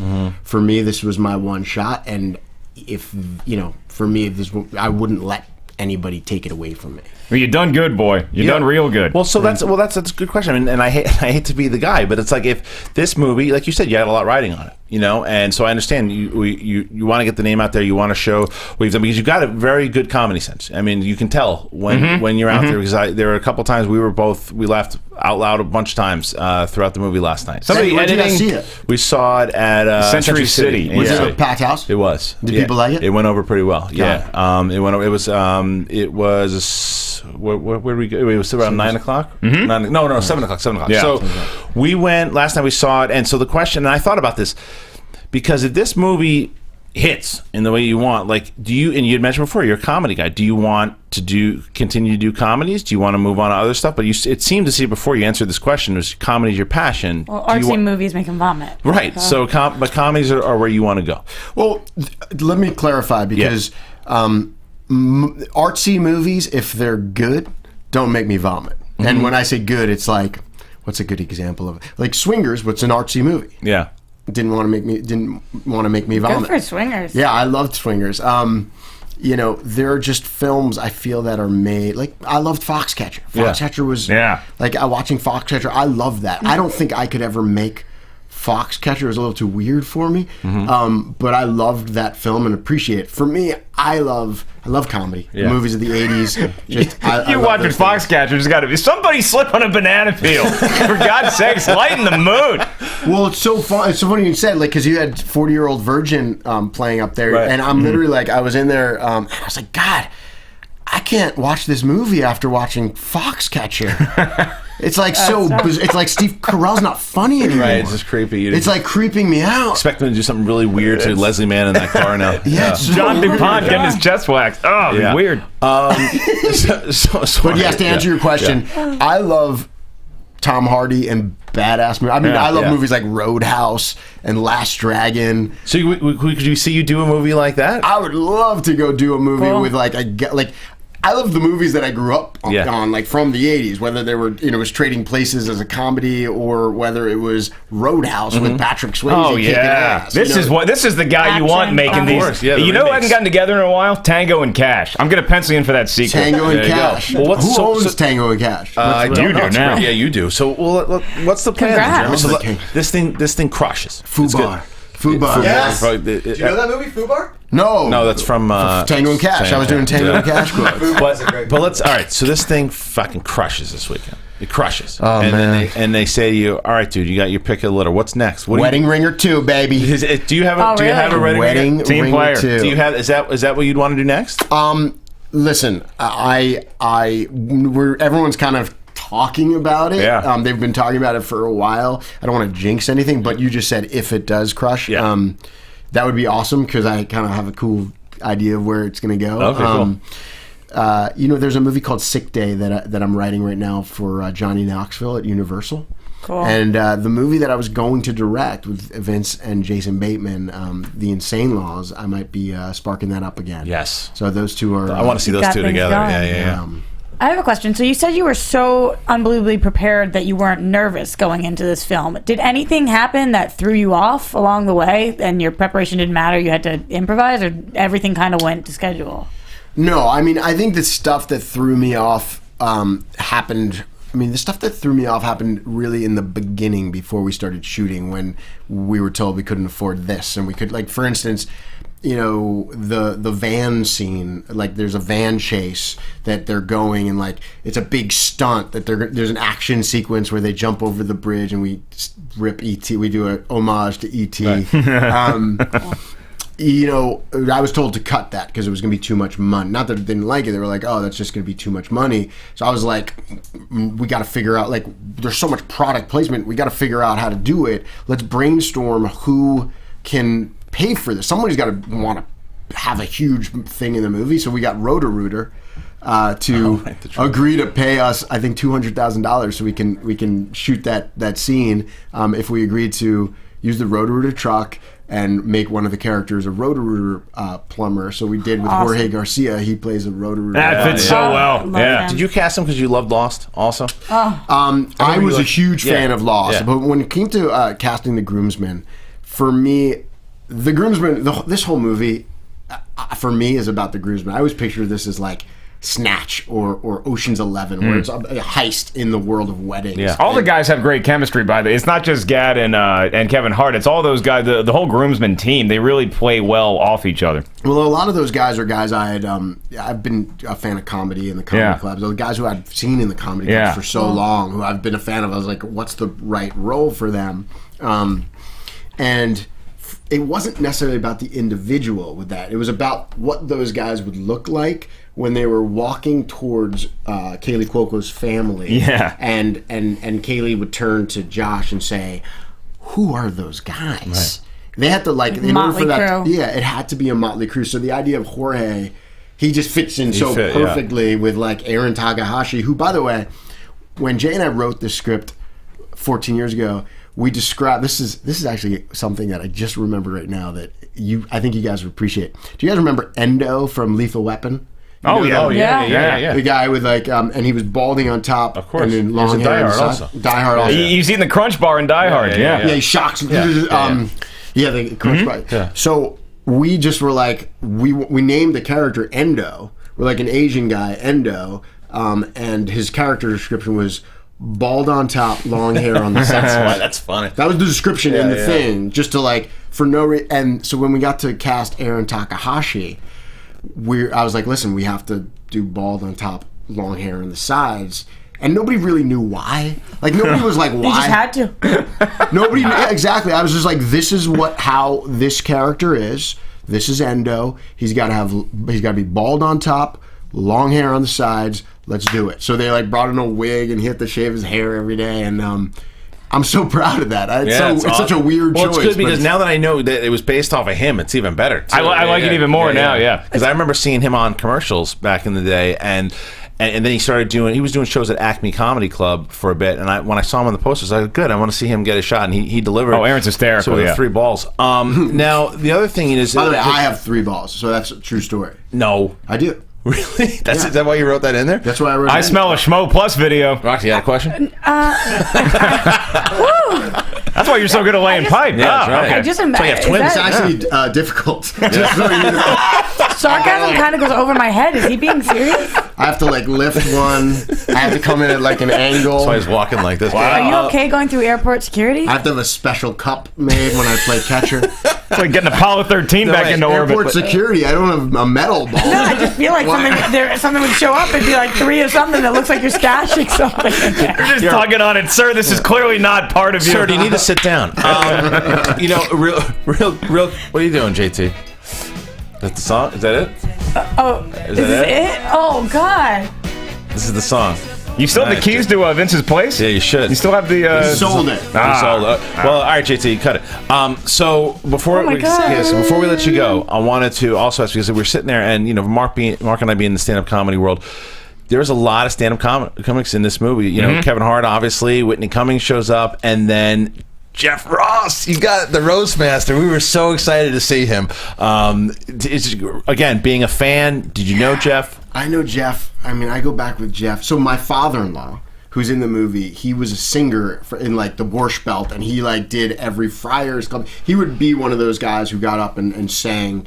There would always be an opening comedian, or he would open for a comedian. So I knew Jeff through my father, like while I'm going to watch my father-in-law when I was younger. Yeah. And then when I was old enough to like go to the clubs, Jeff was my favorite. Oh, yeah, he was always so such good. a sweetheart. And I actually, he and I have worked together on a lot of things. And I helped him with his documentary a little bit, Patriot Act, which is really great. And I wanted Jeff to be one of the groomsmen. And when he came in and read, I was like, I just wanted Jeff. I was like, I need Jeff in the movie, but he didn't quite fit into that picture that I needed with the other guys. With the long hair. And I called him up and I said, Jeff, I want you, I have to get you in this movie, and I don't want you to be offended by this, but would you be interested in playing the role Hal Lane? Which, by the way, is my father-in-law's name is Hal, and he's worked for Hank Lane wedding bands for 50 years. Yeah. But I called him, and he was like, not only was he excited to be in the movie, his grandfather was a wedding singer. Wow. And he was so honored, and like he said, he wanted to do this to honor his grandfather. He took singing lessons, and he really gave it his all. And every single time I see Jeff come on screen, every time I'm in any audience and Jeff comes on screen, gets a huge laugh. Just that ripple effect that you can feel where everybody's like, oh, I'm happy to see this guy. Well, just understand that he's a funny dude, so it was absolutely great to see him. And we want you guys to go check out The Wedding Ringer. Like Jeremy said, it comes out in selected theaters early tonight, but then it should hit midnight, and then it'll be open for Friday. Go check it, support The Wedding Ringer, and tweet hashtag Wedding Ringer after you see it. And tell them how funny it is, and then hashtag Wedding Ringer. Yeah, at Mr. Garelick. Make sure you check that. MR Garelick, MRGARELICK. We finally got you on the show, dude. This is so exciting. Should we come back on Tuesday, see how it did? Yeah, as like a post game interview. Let me know. Yeah, we should. Well, you should. Will you have beer on Tuesday? I was gonna say we'll have beer for you. Well, now you got to answer my emails, so we'll do that. Really? Called out. Well, where are my people who answer emails for me? No, he does. It was fun laying pipe with Jeremy Garelick. This was good. It was great, dude. It was awesome to see you again. Congratulations on the movie. Thank you so much, and thank you for this delicious water. You can have the cup. Our pleasure. Yeah. Can I keep this cup? Yeah, you can keep our intern properties. Guys, where's your intern? He's over there. Awesome. Cody, you're leaving with Jeremy to now wait on Josh Gad. What are you wearing, Cody? What are you wearing? All right, guys. Right after we'll be back. Schmoes No Movies, and Roxy. Guess what? You get to play the game. You're gonna play the game when we get back. Schmoes No Movies.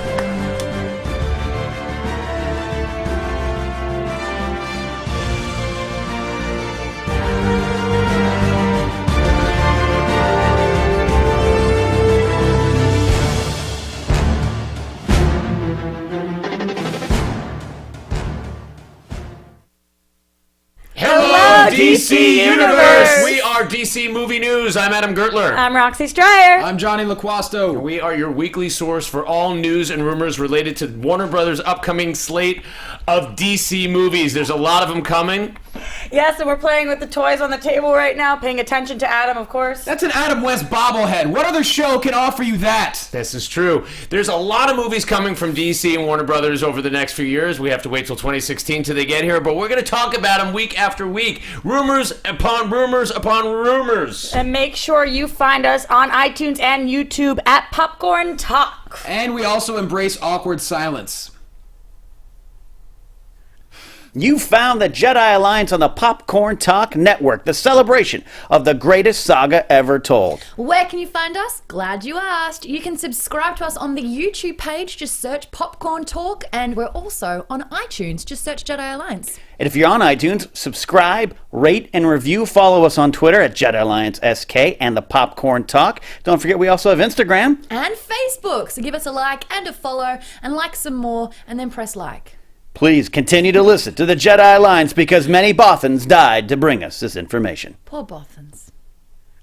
Hello, we're the Marvel Movie News Team. My name is Matt Key. I'm Meredith Placco. And I'm Matt Cook. You can join us here every Thursday night where we discuss and dissect all the Marvel movie news from the week. The name pretty much says it all. We also talk television, everything from the Marvel Cinematic Universe, Sony, Fox. If it's going on in the comic world and the movie world in Marvel, we have it here. So tune in and nerd out. It'll be fun. It'll be a great time. You can catch us on youtube.com/Popcorn Talk Network or find us on iTunes and subscribe to the podcast.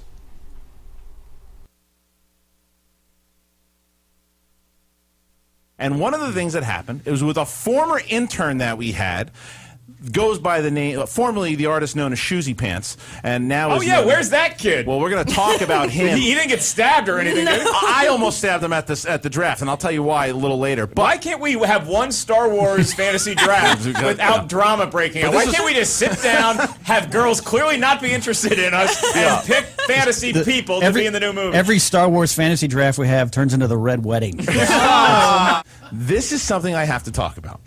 Our old intern, Shoesy Pants. Going into this? Yeah, right All right, let's do it. This fucking guy. God rest his soul. I called him when we did the first draft. I called up Riley and I said, Riley, can you get a couple poster boards, and so we can write all the names and it seems everybody has them. So Riley, what does he do? He goes out to Staples, buys 35-cent things you throw up on the wall, and it's done. Shoesy Pants shows up with these things that you could knock out wrestlers with.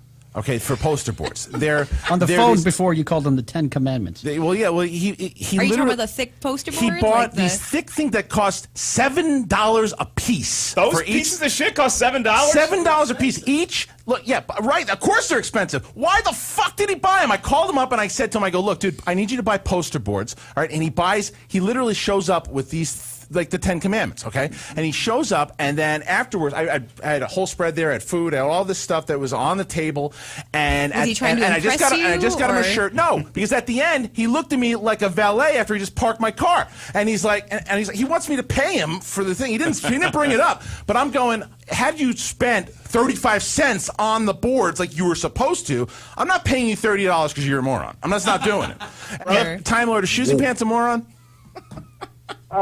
In your case, yes. Thank you. Okay, good.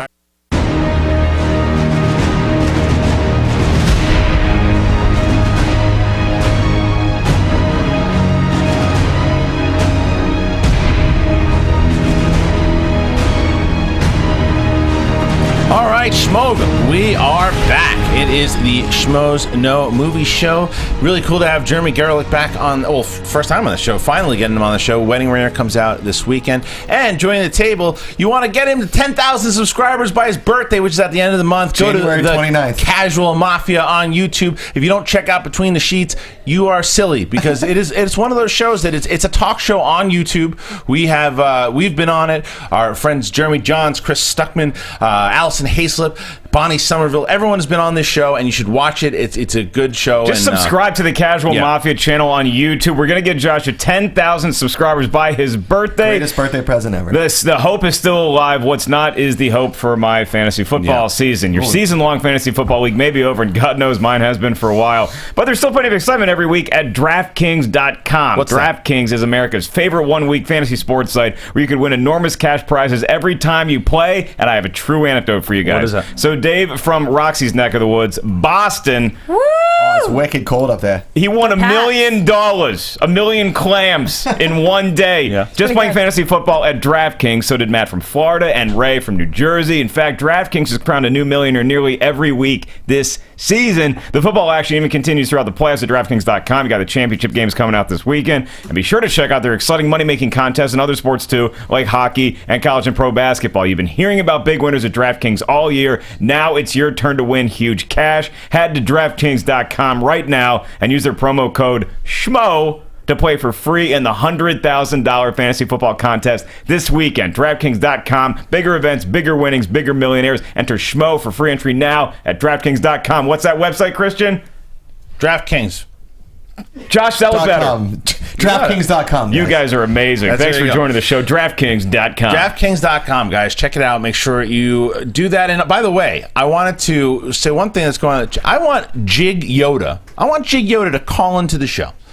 Go Jig Yoda 424-253-0524. Oh, yeah, New York is fired up. Some comments, and some people like to say things on the chat board, so I invite them. Go ahead and call in, Jig Yoda. Guys, call on in 424-253-0504. Let's have a chat. He Jig never Yoda. does this with Said beer. so many great things in the chat room. I want to talk to you, Jig Yoda. Being call a troll on in, is buddy. not cool. If he had some Bud Light, he'd be pacified. But now I want to see Jig. I want to see if Jig Yoda, the same ways he says Karloff, things. Florida State come on in, ring buddy. fighters. Come this on in. is boxing ring off right now. I'll tell you what was really fun to get in the boxing ring for a couple rounds with Jeremy Garelick. I mean, that dude, that was such a cool, inspiring It was unbelievable. story. You used to have so much cooler friends than you do now. What happened to you? The IRS is breathing down my neck like it's some kind of personal vendetta against Bobby Finstock. What's that? It's Bobby Finstock. No. It's Bobby Finstock. No. I'm so nervous about Bobby Finstock. No. There he is. Look at this. Look at it. Oh, what is that, a rhinestone shirt? What is going on? Oh, he's got an entourage. No shirt at all. Entourage. What is happening? Finstock. No. Finstock. Wow. What is that shirt? He has a bevy of babes with him. What is happening? What is happening? Wow. Finstock. Ladies. Whoa, look at this. Wow. You don't deserve them. Wow. I mean, that's an entrance. That's one of your best entrances so far. Well, let's give him some time. Oh God, it's like a juicy zip up. All right. Oh. JT, it'd be wonderful if you. All right, go ahead. we get to Go that? ahead, Finstock. Do you guys think? Put the microphone to. Do you guys think that Wes Anderson's like one bad movie away from being a sexual offender? No, but what I would like to say, Finstock, there was no hickory dickory dock in there. Yeah, no, you're not. No, now, Finstock, what is going on? You have a bevy of women here. Now, let's. These girls? Yeah, can we hear Finstock on the? I can hear. Okay, you can hear him. Okay. Yeah, well, I was interning at a gynecological office over in Compton, and these girls came in for the group rate, and I was working. I didn't know you could do that. Yeah. Oh, okay. But I was 4 for 1. I was prepping with no shirt. Clearly, and they told me that after they were huddling in the parking lot after I was like lurking, watching them, see what kind of cars they're driving, and seeing what license plate numbers they have. Right, of course. As a gentleman would. They were asking me if I wanted to be in this show that they were doing, and I was like, yeah, I could do something like that. All right. So what really happened? It was close. It was close. All right. So to let Schmoeville know, so they don't know what the hell's going on. You were actually in a short film. It's a web series. It's a web series. Okay, so you're in a web. So let's. This is Nicola. And so who's the creator of the web series? Do we? She and I are the creators of And another she is who? gal. Well, the first question is, what's the web series? And the second of all, how the hell did you get yourself involved with Finstock? And third of all, are you guys all STD free? After being with Finstock. We are not after sitting on this couch. This ends it all. All right, tell us about this short film with. It's a web series. No, you haven't. It's a web series, yes, called Sunday Brunch. Sunday Brunch. Yes. Where we can find that on YouTube. It's on SundayBrunchTheSeries.com. Okay, SundayBrunchTheSeries.com. Exactly. Okay, and Finstock is actually in the series as well. He's actually in it, yeah. Does he take his mask off, or is he wearing the mask, or is it off? Sadly, yes. It's on. He has no shirt on and a very translucent white. I noticed a recently waxed chest there too. Yeah, can you tell us what does Finstock do in the series? Can we? He plays the best yoga master ever. The best yoga master in Los Angeles. Wow, so he plays at Yoga Master. I'd buy that. I gotta say, he works out outside of my apartment a lot, and he's looking pretty good. Whoa, look at you! Try to see him. You gotta see him in the show. I'm just saying. See, this is the case. He walks in with before. If he would have walked in by himself, she wouldn't have given a shit. But he throws out 3 girls, and now look at her. She's all on it. Right? She's all on it. It's okay. We can fight later. Right, how's Finstock? Amazing white, translucent spandex pants. Really? With no underwear, of course. With no underwear. So how we get full bulge. Full bulge. How was working with Finstock? Because some people, Finstock's got a little bit of okay. How was working with Finstock? This one got balls in her face. Oh, I got balls in my face. Wait, what? Was this on? Was this This was off camera. This was off camera. Yeah, absolutely. Well, there's a lot of outtakes that are going on because somebody, Sarah, who's the director over here, came up to me and goes, "I want you to be a little more ballsy." Thanks, guys. Nice. I just want to know Apparently, I wasn't being creepy enough, so then I started really going creepy. who's the actor that lost the role to you? Like, there's probably like a professionally trained yoga instructor that's like, I don't know how I didn't book this part. He did book the part. Finstock just got a hold of him and threw him in his trunk. Another weird phenomenon happened when we were filming the part. An earthquake happened. Yes. Yeah. And it wasn't It was just a me. really big one. Was it an earthquake? Yeah. Wow. Yeah. It was actually The big one of And did you guys all 14. blame Finstock like he did something? Wait, I keep waiting for the punchline, but there was an actual earthquake. No, it was an actual earthquake. I was thinking because his butt did Right, 'cause his something, balls whatever. went out. His Yeah, balls went Jeremy out. Garelick's third ball fell down. Look at Finstock's hand. I mean, I it's know. the Ern McCracken hand. It's the Ern McCracken hand. He's like, yeah, you're really enjoying yourself, aren't you? You should be. You know what? I think that's what caused the earthquake. It was the collective hearts of every other woman in Southern California breaking at the same time because they thought Finstock was a taken man. Now, Finstock, are you upset that Tiffany's not here to see this? Well, I like Roxy too, though. Oh, yeah, but Roxy has already shown she's getting turned on a while. How do you think Tiffany would have felt? You got her in the bag. Got Roxy in the bag. Tiffany would have been looking at the girls like, why are you sitting next to this guy? That's true. That's true. I'm having a hard time with the lactating of the brown stuff on the sweatshirt. Yeah, I don't know what that is. Is it coming from your nipple or? Well, I want to ask. Let's ask. He was right. It's probably blood. It's probably blood. Yeah. It makes sense. It's from the original yoga instructor. Can we hear a little bit about the series though? Because I know we got to let you go in a second here. But so what? Let's hear about the series. What's it all about, and what can Schmoeville expect from it? So Kalina is one of the main actresses in it, along with myself and Kelsey, who's not able to be here. And it's about 3 girls in Los Angeles brunching and Sex in the City, kind of Los Angeles style. Okay. And give me the website one more time. Sunday Brunch, the series. SundayBrunchTheSeries.com. Check it out. You can see Finstock putting balls in people's faces, and he is the yoga instructor. And how many episodes are you on? 2. All right. Will you be bringing him back? Oh, absolutely. Okay, so Someone's got to work us out. My character's going to date him. One way or another. Yeah. The crazy part about it was it catapulted me to Superstardom? Somebody's seen it, and I got another role. It's called in a movie called American Snipper. Oh. And nice. it's a movie about the world's greatest circumciser. Oh, I like that. That's very nice. Yeah. Very nice. And then in the twist in the end, he finds out he's not Jewish, and then he goes bananas and starts saying the foreskin and passing off as duck meat. All right. Well, We're so proud. Listen, Couldn't be more proud. I wanted to, first of all, Roxy, thank you for being courageous by putting him in your web series. Second of all, you being courageous for, I guess, getting the Finstock full treatment on set. Yeah. And make sure to check out the web series. And please, ladies, maybe you come back when you've tamed Finstock completely, if that's ever going to happen. If it ever happens. So 2020. Yeah. Well, thank you guys so much. Appreciate it. Finstock, thank you for coming in. Yeah. Ladies. Make sure you shower really well tonight. Make sure you do. I've got wet wipes in my purse. Nice. See you guys at Chili's. You should. Finstock, stop that. Just go. All right, so it's SundayBrunchTheSeries.com is where you want to go online. You also want to subscribe to Casual Mafia, Josh McCouga's website or YouTube channel. Subscribe to our other YouTube channel. And I think that's pretty much it. Can we close up shop here? No, I think. Well, let's open up those phone lines. I think JT's got them open. 424-253-0504. All right, you got ready to go? Hey, you're in Schmoeville. Who do we got? Is that Yoda? Maybe. Is that Jib Yoda? Hey guys, it's the Time Lord Mark Aquino. Hey, Aquino! Time Lord, what's going on, buddy? Not much. I think I pretty much just watched the whole show from a bowling alley. FYI, Ken Napzok is my lucky charm. Oh, nice. What'd you roll? What'd you roll, Aquino? Give me a number. Cool.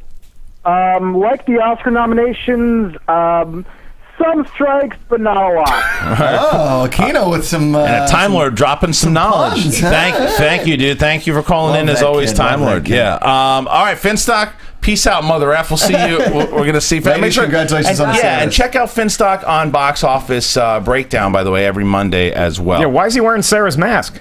Yeah, I know, it's Sarah's mask. I want to talk about something. Wait, your mic, for some reason, You've been here for so long. Figure out your mic. I think the mic doesn't want to hear Finstock. Yeah, put that one on, because wait, with Finstock... I got some news. Wait, you got some news? I don't know what to talk about today, though. I'm just having a lot of issues with myself, and I'm going to try to figure them out eventually. I'm not going to tell you that this week. There's too much stuff. What are you talking about? Yeah. Wait, I don't want to talk about it. What's going? Wait, that's not like you. What are you doing? Get back here. Where are you going? What is this? I got to get out of here. I got to go. Well, you just put your headphones on and you said you got to get out of here. You gonna get out of here? You gonna stay? Are you gonna leave and we play the game, or are you gonna stay? What's game going on? Oh no, I can't play it anymore. I gotta get out of here. You really got? Wait, I've never seen you like this. What? Seems Just conflicted. tweet it later. What's he doing? Just tweet it later. Wait, he's leaving. Okay, we're That was gonna go. weird. And Thanks, on- ladies. Wow, look at that. goes. Wow, he just left. Congratulations. I've never seen Finstock leave Sunday like that. brunch on Sirius.com. Hey, I got a serious question for everybody up here. Did I just drop some bad acid, or did that last 10 minutes really happen? It happened. It happened. Let's do. I want to. I'm trying to. Let's take one more call. Are we getting Jig Yoda on I'm here? trying. We go. Hey, you're in Schmoeville. Who do we got? Hello. Hey, you're in Schmoeville. Who do we got? It's Alan Roches from Tampa, Florida. What's up? Alan, what's up, man? I was trying to get Jig Yoda on, but it doesn't look like we're gonna Alan, get tell him. us the one thing. Alan, what's the one snub that you hated at the Oscars this year? The Lego movie, obviously, but I was gonna tell you that I was gonna just mess around and play a prank and pretend I was Jig Yoda, but I was like, nah. Your plot was No foiled. worries. All right, well, Alan, thanks for calling in because I gotta go to JTE. JTE, play that music. I feel sick. I honestly feel You're ill. gonna feel sick. I have to go home. We are going to play the game. Mark Riley is in position because he knows, because without Sam Levine here, he's got a good shot at winning this thing. am I playing? Of course you're playing. Okay, now who are the competitors today? It's time to play the game. The game is going to be played with myself, the Wild Man, Josh McCouga, Mark Ellis, Mark Riley, and Roxy Striar. Here's how the game works. Schmoeville, you guys play as well. We are all going to be listening to movie clips. As soon as you think you know the movie being played, you will call out your name. That is your buzzer. For example, Roxy, if you know it right away, if it's Forrest Gump, you say, Roxy, Forrest Gump. You will get a point. The first person to get 3 points Quick game will tonight. win the game. All right, here we go. It's not that bad. This is so stressful. Here Just we every go. part of it. Put on my mic, so I know. Thank you. All right, here we go. Oh my god. First clip. 5 All right, minutes. here we go. Here we go.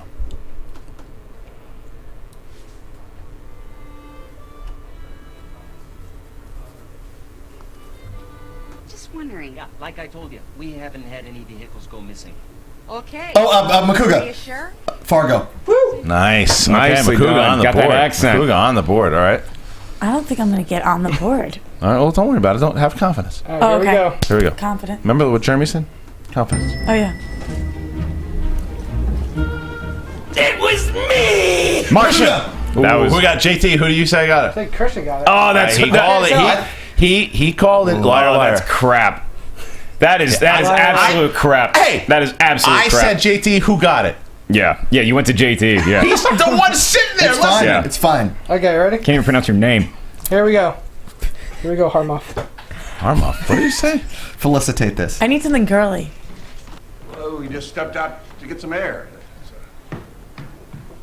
What's that? Holy shit. That's not... What is that? Oh, no, that's dog's blood. Come here. What? Macouga? Time to kill? You stay away from my children. Do you understand? My God, I haven't been in here for years. Hey! Are you listening to me? Yes, I am! I think you're having a nervous... Kristian, no? No. All right, I'm going to keep playing it. nervous breakdown.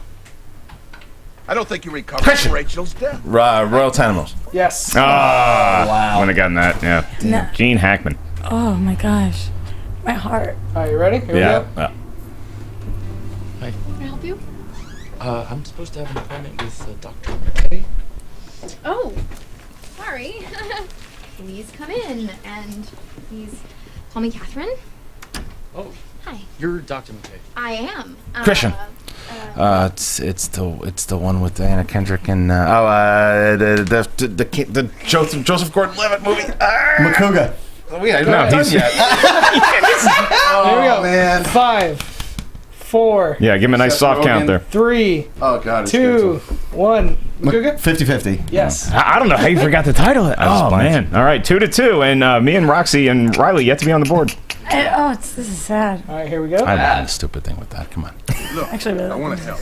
but I haven't played basketball in a long time. Makuga. Timing's all wrong. Makuga, go Space ahead. Jam. Got it. Nicely done. Makuga wins. Wow. Kind of. Wow. Kind Wait, of. fine, play another because that was unfair. You gave me the movie. I just knew the title. All right, do one more. All right, hold on. One last one. Ba-ba-bum. Now, in 1898, Spain owned Cuba outright. Think about it. Cuba owned by a disorganized parliament over 4... Fast time. We'll do it like the Oscars. You mean you split. Okay. All right, everyone together. All right, guys. This whole thing is out of order. You're out of order. That's really crazy. This was a fun show. Mark, it was good to have you back. Yeah, well, I hope you enjoyed it because I'm out next week. I'll be at Helium Comedy Club in Portland Thursday through Saturday. Let's ball. Guess who's coming back? Not next week, but the following week. Ooh, me. Which is my birthday. Me. No, I'm going to be back. No. Katie Sackhoff comes back. And, I'll be in town for that one. Next week. The 29th, she'll be back. So look forward to that, my friends. And make sure you follow Josh Makuga. Go to The Casual Mafia on YouTube. Subscribe. Get this character to 10,000 by his birthday at the end of the month. Roxy Striar at Roxy Striar. And watch DC Movie News on the Schmoes Know Network, as well as myself, Mark Ellis, on Schmoes Know. Schmoesknow.com for all your movie news, clues, and whatever Ken Knapsack says. Ken Knapsack Files on the Schmoes Know Movies podcast channel. Bobby Finstock, the whole damn crew. Go to Schmoeville on Facebook and join that damn group because they deserve the support with the fans that we have. See you next month, New York. Peace out, Mother F's.